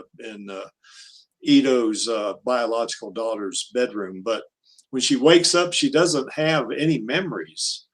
But evidently, I think it's one of two things we've talked about on other streams, is that her fighting skill is so embedded deep in her subconscious and maybe in her core, maybe there's some memory engrams or something like that in there, that she can still call them up even subconsciously, and just literally beat the crap out of all three of those cyborgs. Well, we did have a discussion about this. I think it was on Radio Chaos a few weeks ago, where we were talking about what the core did sort of as a translation device between the brain's signals down the spinal column to the actual cybernetic body itself. And this is one of the two big issues in creating cybernetics. The first one is somehow connecting the nerves to the artificial musculature and structures. And the second one is controlling it. Yeah. So the core has to be a translation engine between the brain and the body. Now, the way the human mind works is that the subconscious understands the way the body's moving, and certain parts of the spine as well contain information that is used subconsciously to get the body to do things. Once you learn to walk, you don't think about walking. You don't think about where you put your every step. You can be thinking about something completely different, still walk down the street, walk downstairs, what have you. Yeah. Because your subconscious and your spine is doing the work. And just like that, the core would be retaining information about how to move to achieve particular ends. And that would basically be, once you've practiced a particular move in Panzerkunst a number of times, probably a large number of times, you would then have that recorded in there. And whenever the brain goes throw a punch, it would just do it. The core would just do it from the knowledge that it had collected. So Alita's probably there, not specifically saying, I want to do a Hertz-Hayon punch to this point on this target, but she's just saying, oh shit, I've got to stop this person. And the body just reacts because it knows what it's supposed to do, and it takes over and does the move. And that's why she's like stunned, because until she's said, oh shit, I need to do this, and I don't know how, the body has just not activated those routines because it hasn't been asked to. Yeah. Well, it's kind of like a subconscious direction of muscle memory, kind of like an analog like that, I guess. I mean, muscle memory is a misnomer. It's nervous system memory. Yeah, that's right. So she's had this training so ingrained in her that even though she's lost the memory, I guess, that she had her conscious memories, this is so ingrained in her that it's still there, and it's still able to communicate with her core to do whatever the body needs to do. And it's still, that part of her, I guess you could call it mentality or something like that, is still intact, even though it's not a conscious remembrance of anything. That's kind of the way I see it. So, well, I mean, there's physical damage to the brain, which will remove, brain cells that hold memories for various things. And then there's psychological trauma, which will cut connections between what you know and where you're thinking. And that's more the case of what happened to Alita, is that the trauma of what she went through shut her memories off from her, and she's trying to get them back. So she's trying to rebuild those connections. So it's not that it's gone, it's just unavailable. Yeah. Anyway, I want to do a shout out to Finestro out there. Grüß Scott, mein Freund, wie geht's?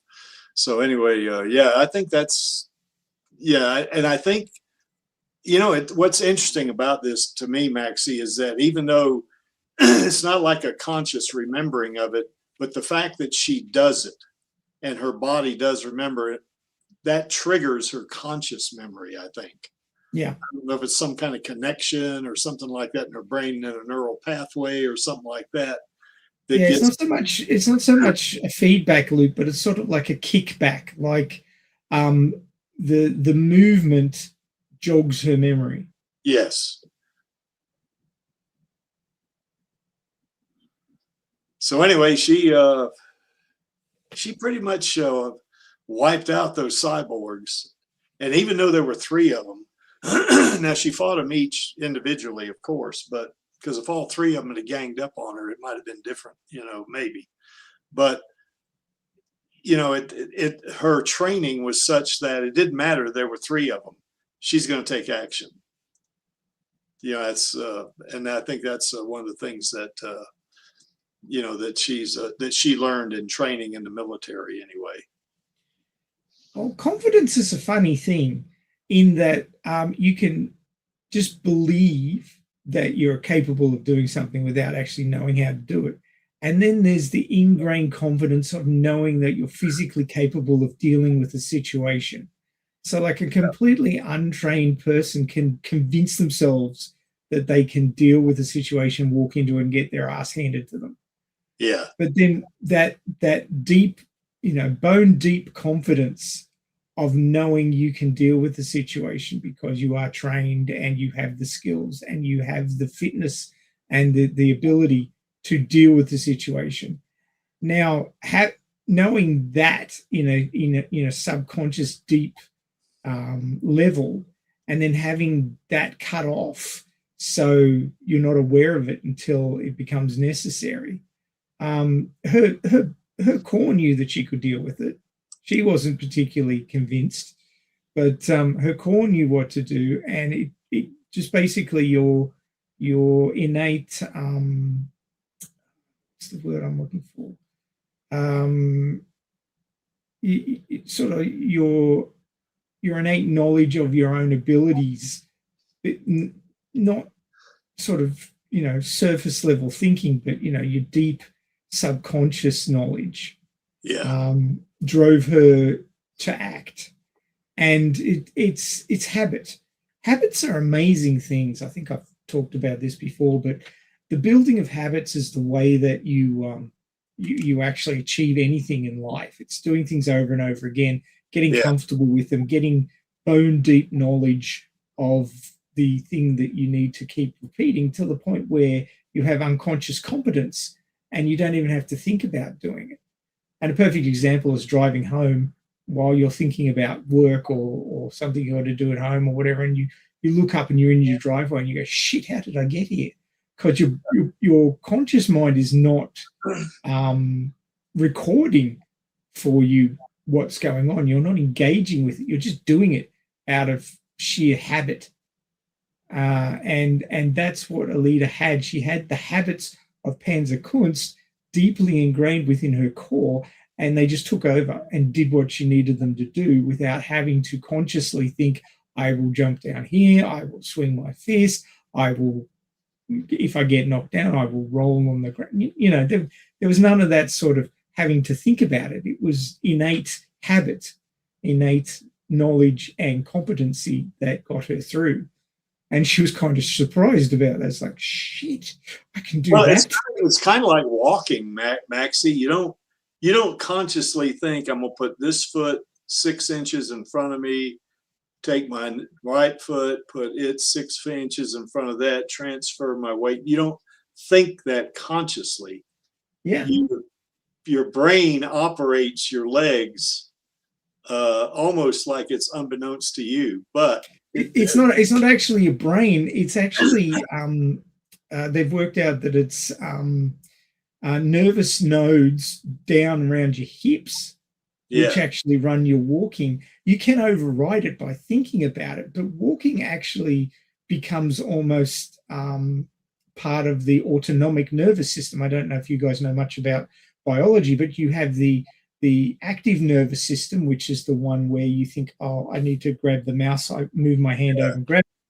And then there's the autonomic nervous system that runs your breathing, your heart, and basically all the subsystems of your body, which you don't think about. You can override them, like you can hold your breath if you choose to, but like I'm talking to you right now, I'm breathing in between talking without even thinking about it, because the body just knows how to do that. And walking is one of those things that once you get good at it, you know, like by the time you're about 4 or 5 or so, it becomes autonomic. Yeah. And I think in Alita's case too, is that in her core and in some of the, maybe there's some sub processors in the doll body even that do those functions. You know, I mean, they do a similar function that our bodies do in our autonomic part of our nervous system. And she has the same thing in her doll body here in that particular case where she fought the cyborgs. She didn't think about it. She just did it, you know. Yeah. Well, I mean, it makes sense that when you're designing an artificial body, that you would at least to some level copy what is known about the human body in the first place. So if, you know, the knowledge that we have about human systems as far as the autonomic nervous system is concerned, it'd be a case of, well, we need a subsystem that'll keep everything running. We'll create one of those. And we'll unload the higher functions, some of the higher functions to that once the knowledge is ingrained and its reliability is high enough.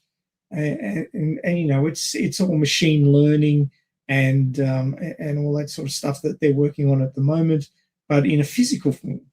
Yeah.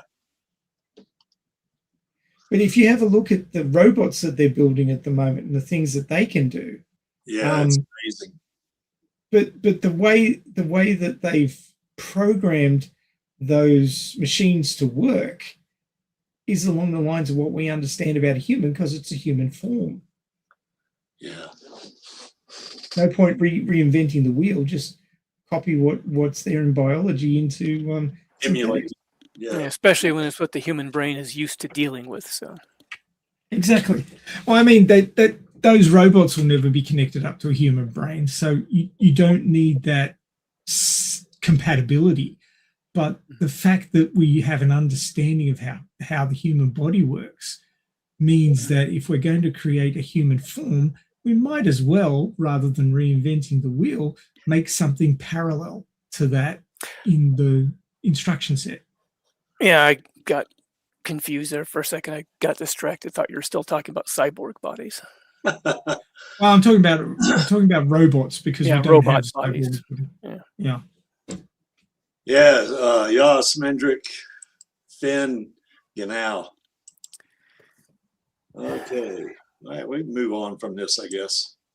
And then, of course, their second fight with Gorishka, and I wish I could play the videos, but we can't. So don't want to take a chance. AI overlords have spoken.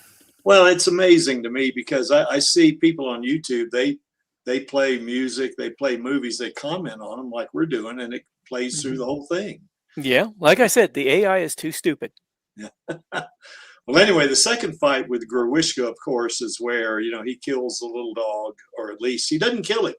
Doesn't kill the little dog because the little dog's put together, if we remember seeing that one little the after credit scene. Yeah, that's right. But anyway, Alita chases him down in the underworld, and this is where we hear, you know, the trash from worlds above worlds above worlds, and it all ends up down here, you know, which is kind of a neat way of, you know, kind of giving a shout out to not just Zalem, but Jeru, I think. But the interesting thing here is, is that Alita is still in her doll body. So she has a basic cyborg body.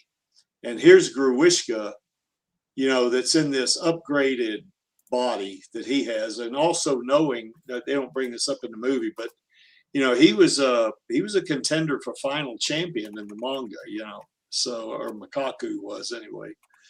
And, no, he wasn't. You're thinking of the novelization. Oh, that's right. It was the novel. In the manga, he was actually in the fighting pits. Yeah, you're right. That's right. In the gladiatorial games. Yeah, that's right. So yeah, because Zuriki was in the gladiatorial games in the manga, and Makaku was different. Okay, yeah, that's right. But anyway, in the novelization, Gruishka is he's a pretty powerful, you know, being. You know, I mean, and his body's been upgraded, you know, since Alita took his arm off in the alley. And of course, he slices Alita into several pieces. And then I wish I could have played that video because it's got my favorite line in it. And of course, it's that same line that Lita Calligridis asked me, Gary, do you know what my favorite line is? And I said, yes, I do. Muck your Fursey. Yeah, fuck your mercy. That's right.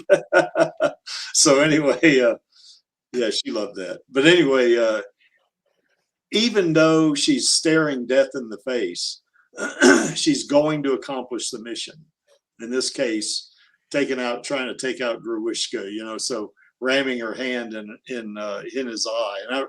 And you guys have heard me tell this story several times, but that is the point in time right there that I actually fell in love with Alita.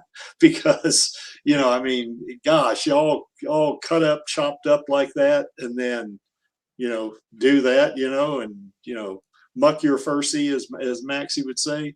Yeah, I was hooked.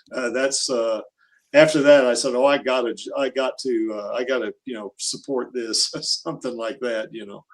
But anyway, she, you know, even though the odds looked against her, I mean, she's fighting against a much bigger opponent that has a weapon, you know, that is pretty lethal, and she just has her doll body. She still fights him, you know. I mean, that takes discipline right there, you know. I mean, you know, I guess she puts her fear aside, I guess, and just you know, goes for it because she knows that he's a threat to her, the people she loves and her family, and that's not going to be allowed to stand, you know. What is this right here? Yes, that's right. We saw her at the Harold Pinter, and we are going to see her at the I guess the old Vic. Okay. Any thoughts about her second fight with Gruishka? I was on board for it until she leapt at him. Until she did what now? Until she leapt at him. Everything made sense until she leapt at him. She made a huge mistake. Yeah. Because once you let go of the ground and you're fixed and set on a trajectory, you are chum. You are dead meat. Because she couldn't dodge. Yeah. She could not react because she was flying in a straight line like a bullet. When she was on the ground, whenever, you know, one of the grind cutters came towards her, she could dodge it. Yeah. And she did dodge it. She did dodge it. Oh yeah, yeah. She did lots of dodging. But the thing is, once she was moving in a straight line straight towards him, then yeah, she's an easy target. She's an easy target. And again, I think that was a matter of she was still not herself combat wise yet. She got frustrated because she couldn't close the distance. It's the old hassle of, if someone can keep you at range and they have a strong ranged attack and you don't, you're at a severe disadvantage. She knew she needed to close the distance, but she got frustrated and did it out in the open. She, you know, there's the old, you know, face your opponent's head on. Well, it's all well and good unless they've got fucking grind cutters and you're moving in a straight line. Yeah. It was a dopey move. Like when I originally saw it in the movie, I was like, oh God. Well, you know, the thing of it is, well, Maxie, what she did do the first time, she closed the distance on him and pushed him into that wall. And you remember that big boulder fell in front of him. If that boulder had fallen on top of him, it might have killed him. So she almost killed him right there by closing the distance, by dodging his grind cutters. As opposed, well, that's what I'm saying. When she was on the ground, she had the ability to dodge because she had something to push off of. Yeah. This comes back to, you know, being able to, you know, redirect your momentum. Yeah. When you've thrown yourself at somebody, you can't redirect your momentum because you're in the air. Being in the air is the worst place to be if somebody's got a long range attack on you. Yeah. And it happens in just about every combat anime. And everything, people leap up in the air and they come falling down on their opponent. Their opponent goes slash, slash, slash and jumps out of the way. And it's like, Well, that achieved nothing except getting you hurt. Well, unless she thought she could close the distance fast enough before she could react, but that's not a realistic. No, I mean, she closed the distance on him on the ground, dodging the grind cutters. Once you get inside those grind cutters, they're useless. Yeah. They just become a clawed hand, which she can deal with. Yeah. But being outside of his swing radius means that he can use the grind cutters as a ranged weapon. And that was her huge problem. She had to close that distance, and she chose the wrong way to do it.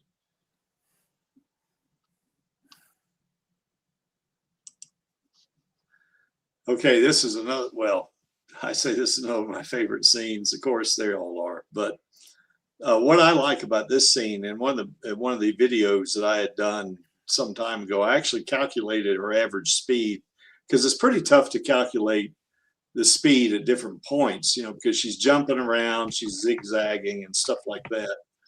But knowing how the distance between the Centurions and how many there were and how long the approach was, you know, that the Centurions were standing on the side, I calculated her speed to be 125 miles an hour, the average speed, you know. So the important thing about this particular thing is not so much of her power and being able to move so fast like that she could overpower those Centurions, but when she walks into the factory, you got these Centurions lined up, you know, along that pathway. Most people would have seen that and say, "Oh shit, I'm in over my head here." Not her. She just starts scanning the environment, you know, ready for, you know, if one of them makes a move, you know, she's ready for it, you know. And so what she does is that once that happens, she takes decisive action immediately and chops those Centurions up into you know, just a metal scrap heap, each one of them. So I think that right there speaks to the fact that her berserker body has a lot more capability than her doll body does, for one thing. And that perfectly complements her perseverance and determination. That gives her the body that enables her to do what she knows she can do. You know, so anyway, that was my thought about, you know, when she stormed the factory, you know. And actually just going back to the previous fight, if she'd been in the berserker body then, when she was fighting in the underworld, that move may have been successful. Yeah. Because the berserker body's got way more speed than the doll body. Yeah. But you know, it's a line from Back to the Future, but her mouth's writing checks that her body can't cash. Yeah. Kind of deal. She's trying to do more than the doll body's capable of. Well, I think the first time when, you know, even her doll body, that first time she closed the distance and pushed him against the, you know, against the wall, I think if she'd have done that with her berserker body and activated her plasma weapon, that would have been the end of Grishka right there, you know. Oh, yeah. So, you know, it'd been all over. Well, she only faced him one more time, and once she had her upgraded body, it was all over Red Rover. Yeah, he even got the drop on her and didn't manage to take her down. Yeah, that's right. Yeah, that fight lasted 10 seconds. But you've talked about it time and again. The speed at which she moves against the Centurions is order of magnitude faster than she was moving in the doll body against Grishka in the underworld. Yeah. She deflects the first bullet out of that rotary autocannon, yeah, and then dodges the rest of them. Yeah, and that speed is just way faster than the doll body can produce. Well, her reflexes too. I mean, I calculated her based on knowing the muzzle velocity of the gun, or at least assuming what it was based on other Gatling guns and how far away she was standing. Her reaction time had to be 40 milliseconds or less. You know, her doll bodies doesn't have that. Yeah. You know, so. I mean, she might have been able to perceive it in time, but her body can't move fast enough to Yeah. achieve defensive posture. Yeah.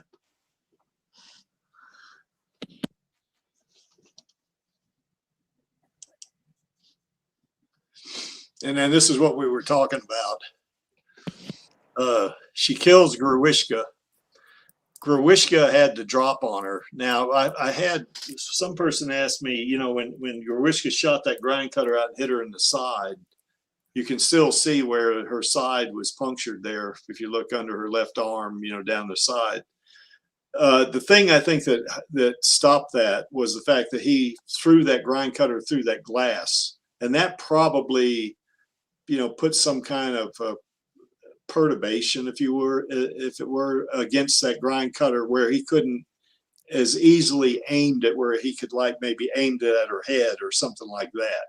You know, all he could do is it would puncture through the glass, but it, you know, it made it tougher for him to, you know, maintain absolute control of it, you know. But it also, you know, it used up some of its kinetic energy breaking through the glass. Yeah, that's right. It probably wasn't moving as fast as it would have if it was just straight through empty air to her. Well, one thing she did do though, when I guess the nanites, you know, repaired her side, you know, and he shot that thing at her head, you know, he's probably standing no more than say 15 feet from her, and she was able to move fast enough to cut it off, you know, cut the head of that part of the grind cutter off. That thing is moving pretty fast. And I know Angelus and I talked about this one time on a stream, where if somebody throws a punch at you and it's coming straight at your face, not from an angle like a left hook or something like that, but, you know, it's just coming straight at your face, your brain, it's more difficult for it to perceive, you know, the distance that's being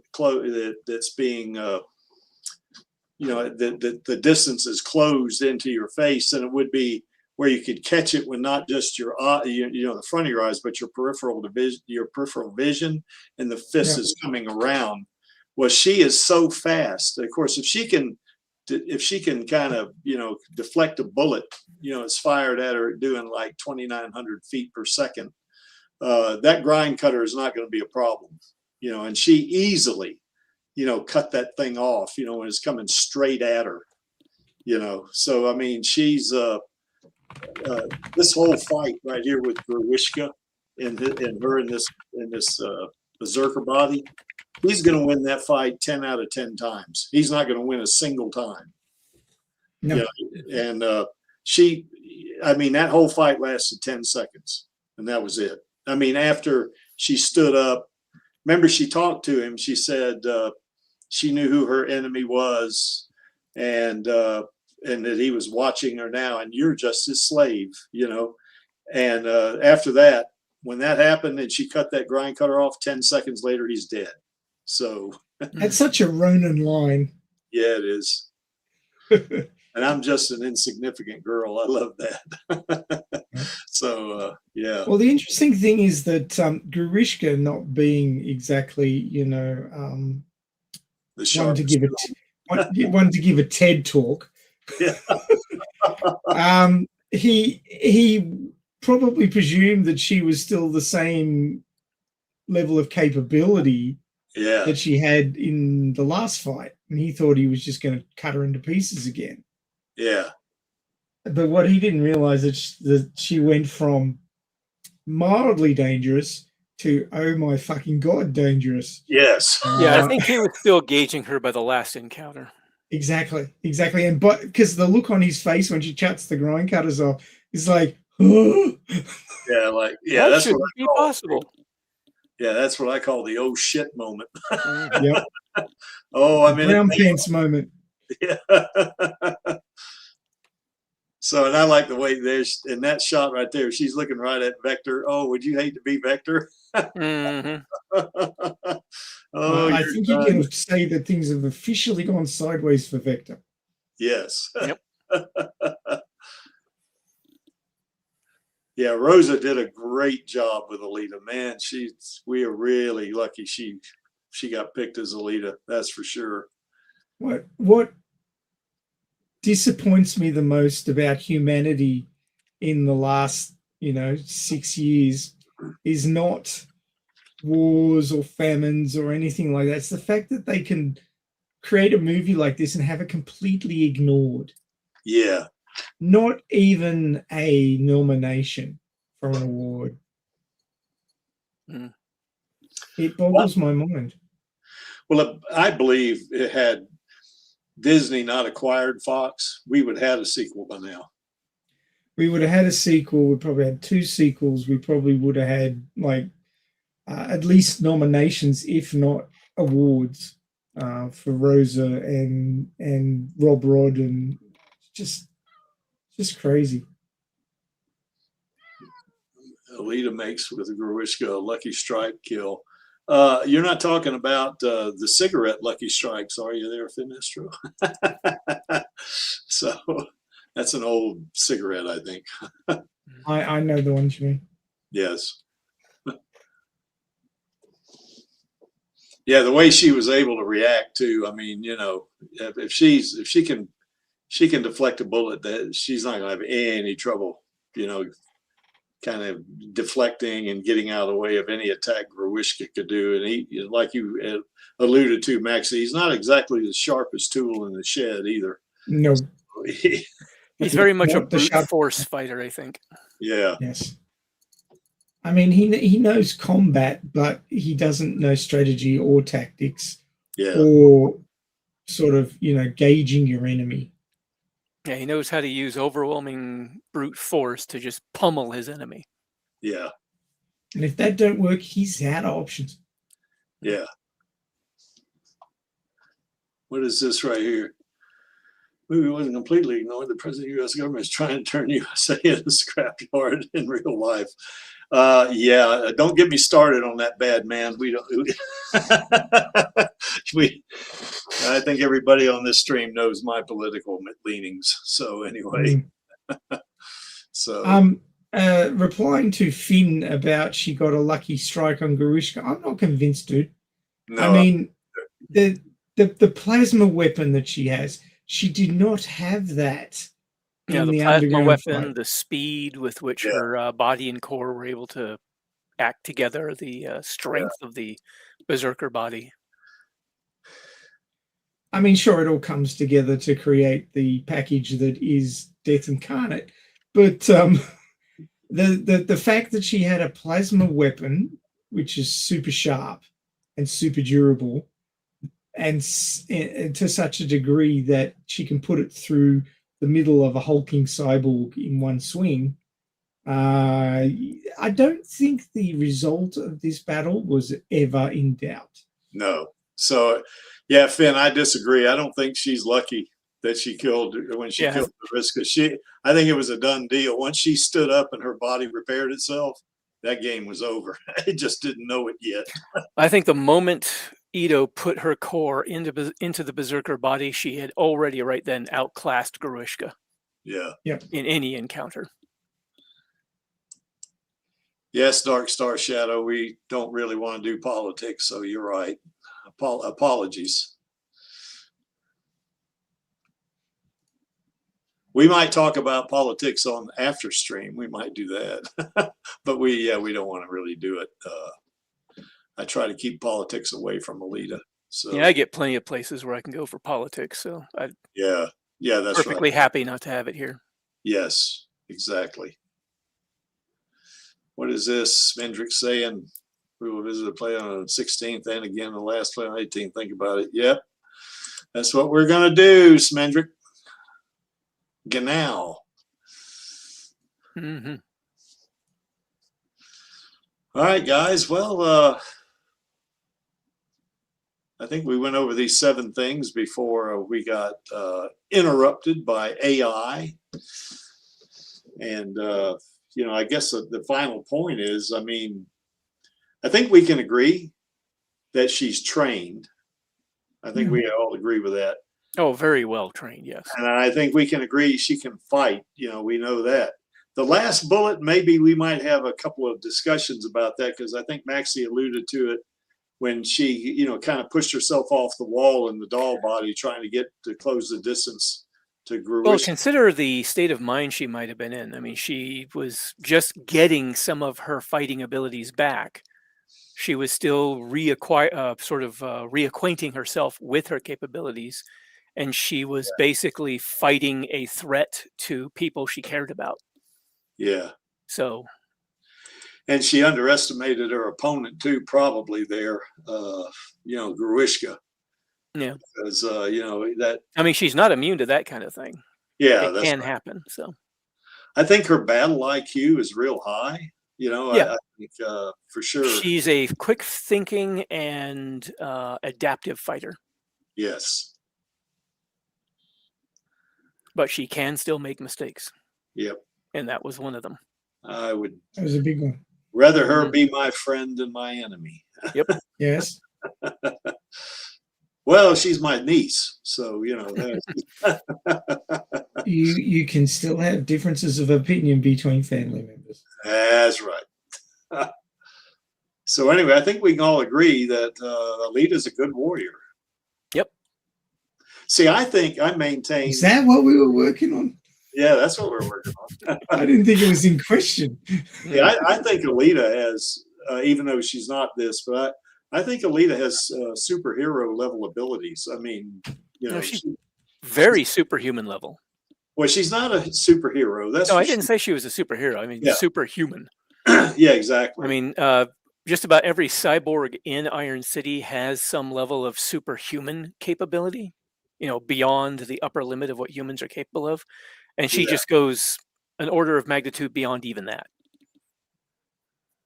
Yeah, I agree. You know, I think she's, well, Maxie knows, I think she's a metahuman. That's what I think. But that's a DC term that probably may not be. Yeah, I associate that more with comic books than anything else. Well, I think with the word meta is what I'm keying on, not so much the comic book. Meta just means beyond. She's beyond human, you know. I mean, so, you know, but yeah, she's not a superhero. She's definitely superhuman. That's for sure.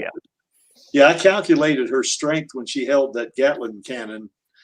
And, you know, based on, you remember the Gal 19, I think, Lee? It was one of those Gatling guns that were on helicopters, I guess. And comparing that, the weight of that with the size and all that stuff, I calculated that Gatling gun she was holding weighed 600 pounds, and she held it with one hand and fired it for 2 seconds. You know, that takes awesome strength. Yep. You know, there's Berserker bodies are not to be fucked with. No.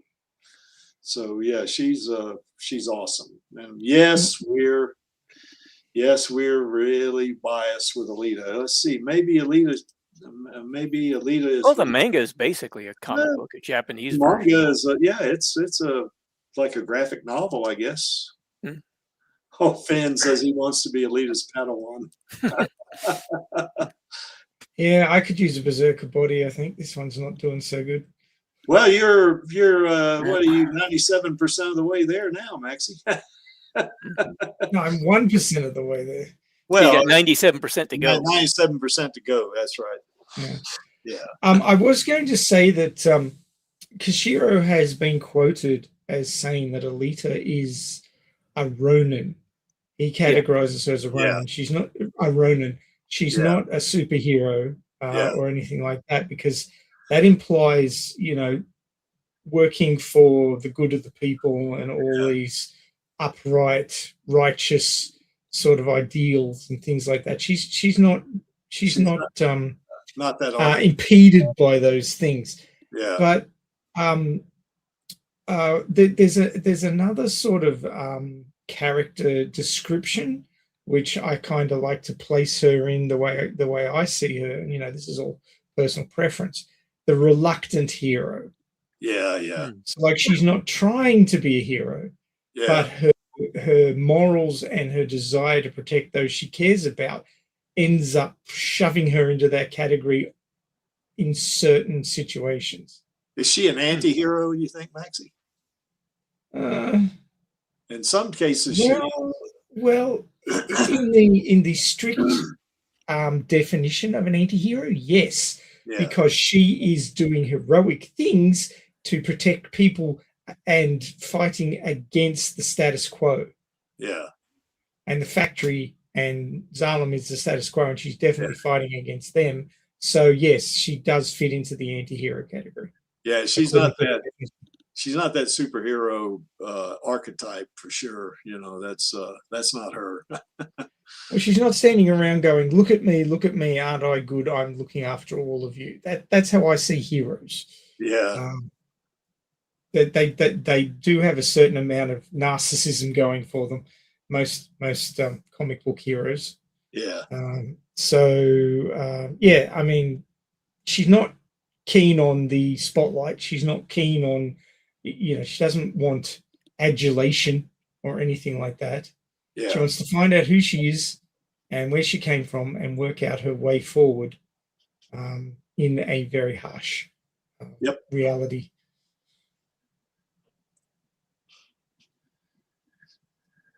Well, I think we agree. She's a good warrior. Yeah. Mm-hmm. Any final thoughts, you guys? I kind of just gave mine. Yeah. Okay. How about you, Lee? None myself. I think Badman's got a good one there. Alita is a bit more heroic than Yoko, who just blindly followed orders, getting herself into trouble. Yeah, that's right. And that's learned behavior too, isn't it? I mean, she had to lose her memory to do this, but yeah. Well, my final thoughts is that she is a metahuman. I think she's not a superhero. I do think she has that level of ability, but she's just a person trying to find her way. That's what I think. You know, I think she does care about people, but she has her moments. And if she goes sideways on you, it's not a good thing. If you're with her friend or foe, you know, she can go sideways on you for sure. But I think overall, I think she has a good heart, you know, and that she does really care about people. I think sometimes, particularly in the Last Order, she can be a little bit self-centered, you know, I guess. Yeah. But even there, though, she's never lost her touch with her humanity. And yeah, there you go, Finestro. She's not a superhero, but she has a good heart and protects her friends. Yeah, that's right. Friend and her adopted family being Ito and, you know, and Gerad and stuff like that. So anyway, that's my last thoughts. Did we miss anything? I can't think of anything. I'm okay with it. Anyway, you can see from that center panel right there, Alita does love her Uncle Creek. And that's because he wants a sequel like we all do. We all want 8 sequels. And we want merch. We want a live action series. We want more anime. We're getting more manga, that's for sure. You know, action figures, games, stuff like that. We want it, you know. And if you got a problem with her loving her Uncle Creek, you can take it up with her with that plasma weapon she has right there, you know, because she wants that sequel too, and she knows the entire Alita army's behind her, or at least Rosa does, let's say. And there's our queen right there. We've watched this thing on the gaming network. We've watched The Trouble with Edward probably 4 or 5 times, you know, and it's a cute little short that she's in, you know.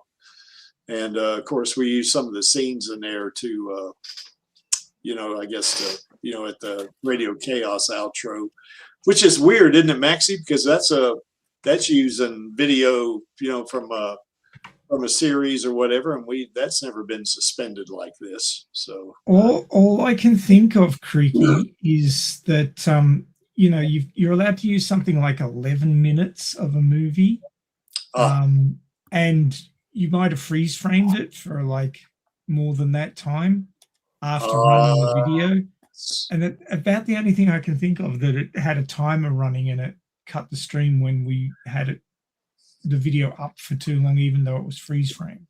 Well, at least they didn't cancel the stream. So yeah. So it was suspended for like a minute or something.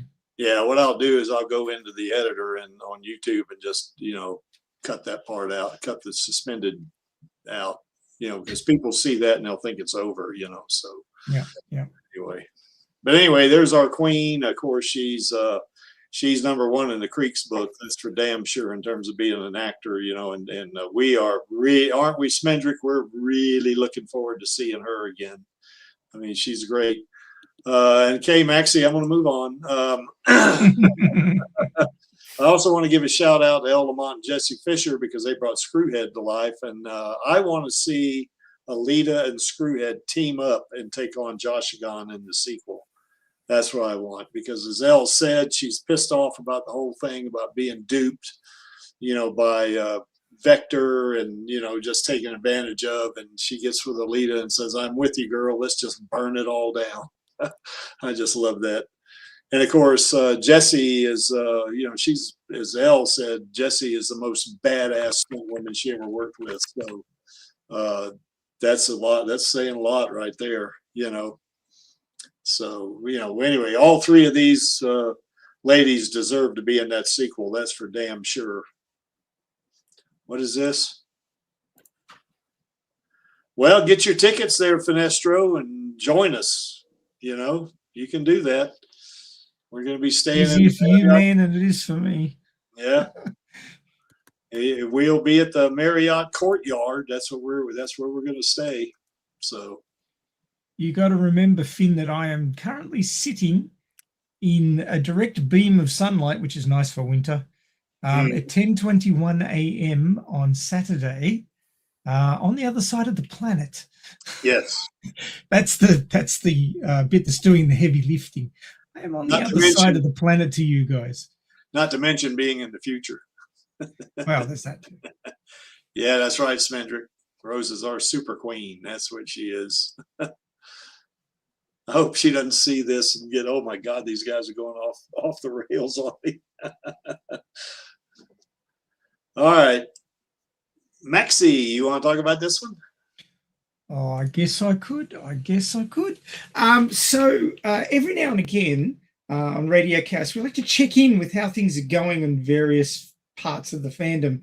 The first one that we decided to leap into, because I'd like to say that 100% of the current panel has at least dabbled in fanfic before. So we're going to have a check-in with what's happening in the fanfic zone of the Alita fandom. And as you can see there, if you can, I actually made Alita there slightly see-through. So translucent, that's the word, thank you. Yeah, so you can actually keep reading the little story I wrote there, which I actually wrote to trigger Elfin's Wharf. It's an AU where Hugo survives. So it's just something I came up with on the fly, and I thought it would make a good backdrop for the thumbnail. What do you think of that one, Creaky? Oh, I like it. I really do, yeah. So now I have been talking a little bit with Channel on the Alita Gaming Network.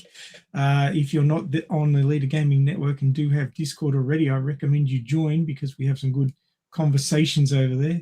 But I was talking to her, and she might possibly be coming on tomorrow and reading one of her latest fics with Alita in it. Cool.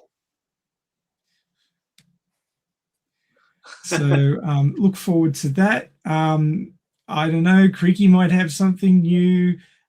We might hear from Lee about how chapter 31 is going, because it must be coming real soon now. So these are all updates from the fanfic zone, and who knows? It's my son's birthday weekend, but maybe if I get a few moments to myself, I might write something new too for tomorrow. So we'll see what happens. Cool. Are you the host, Maxie? Theoretically, yes. I don't know. Angelus is going to be there, and the fact that he's actually there, I'm not 100% sure if he wanted to do the opening and closing. I think as a host, he feels a little bit underutilized because quite often he can't make it because he's got to be at work. So when he's not at work, he wants to, be involved. But he does know that fanfic is my cup of tea. So we'll see what happens. Well, but, if you're a little late, Maxie, I can do the intro. I mean, it's. Well, he'll be there, so he can do it if I'm not there. But I'll be there because it's fanfic. It's my cup of tea. Yeah, I'm presuming Lee will be there too. I am going to try to be. Excellent. Well, that's it for tomorrow. We'll be talking Alita stories, be they continuations of what we have already or alternate universes where things happen a little differently to keep some of our particular members happier than they were with the results of the actual story. Yes. If you know what I mean. Well, we should have fun on this one, I think. Yeah. And if you are so inclined, you can join us for the Stammtisch after party. I'm going to put the link in the chat right now. And all you got to do is click on that thing and you'll come into backstage. You won't be in the stream. I'll wait till the outro is actually played. And once the stream has ended, then, I'll bring you in and you can talk to us. We don't bite, we are friendly. And of course, it's another good way that you can, if you're contemplating coming on streams, this is a pretty good first step because you kind of get used to the panel, that the panels on a lot of these streams, because we do a similar thing on Radio Chaos, where we have the Kansas bar after party. And it's a kind of a way to get in, and it may be, if you're a little nervous about coming on some kind of a, a little get together like this, then, it can get you used to it. This is not streamed. Nobody sees it but us. And it's very low key. And we do some neat things. For instance, we'll play videos. We'll look at photos. We usually Maxie and Lee talk about author type stuff because they both write novels, basically. But we have a lot of fun here, and it's kind of a good way to get started. If you're ever contemplating coming on a stream, this could be a first good step. It's kind of like a Zoom call, actually, but it's a good first step. And you get used to it here, then maybe you come on the Alita live stream eventually, and then maybe you come on the Radio Chaos stream, and you just, we all had to start somewhere. And if you want a good laugh, go look at the Radio Chaos episode 1 if you want to go look at that.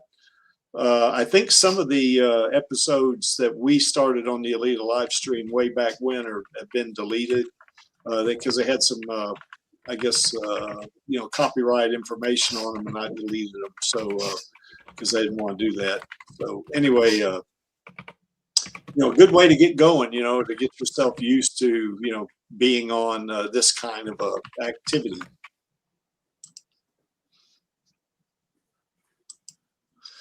We are the Alita Army. We are the most positive fandom on the internet, and we support Alita and Rosa passionately and positively. And we are here to stay. We're going to keep doing this. And even when we get a sequel, we're still going to keep doing this.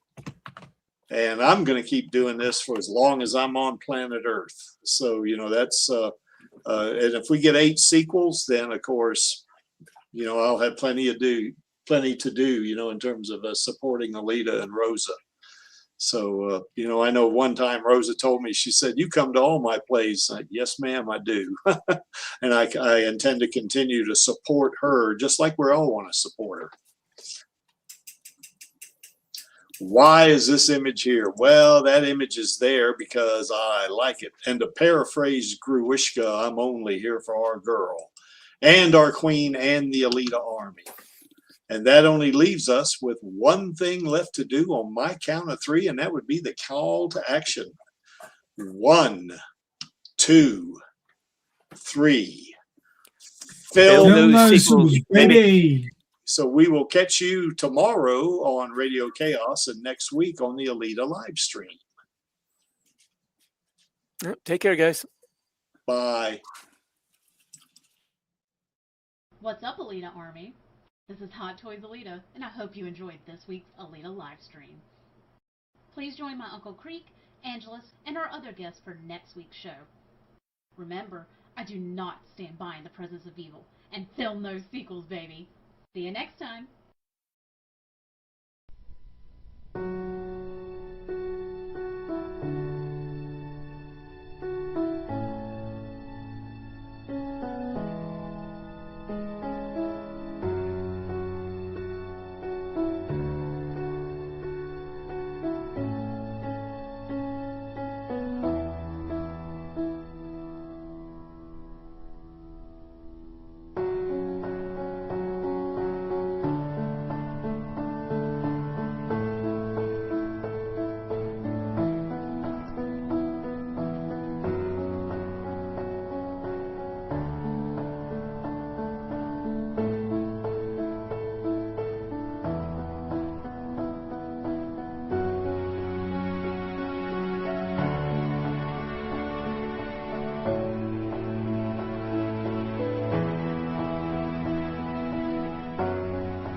No cause is lost, if there was but one fool left to fight for it.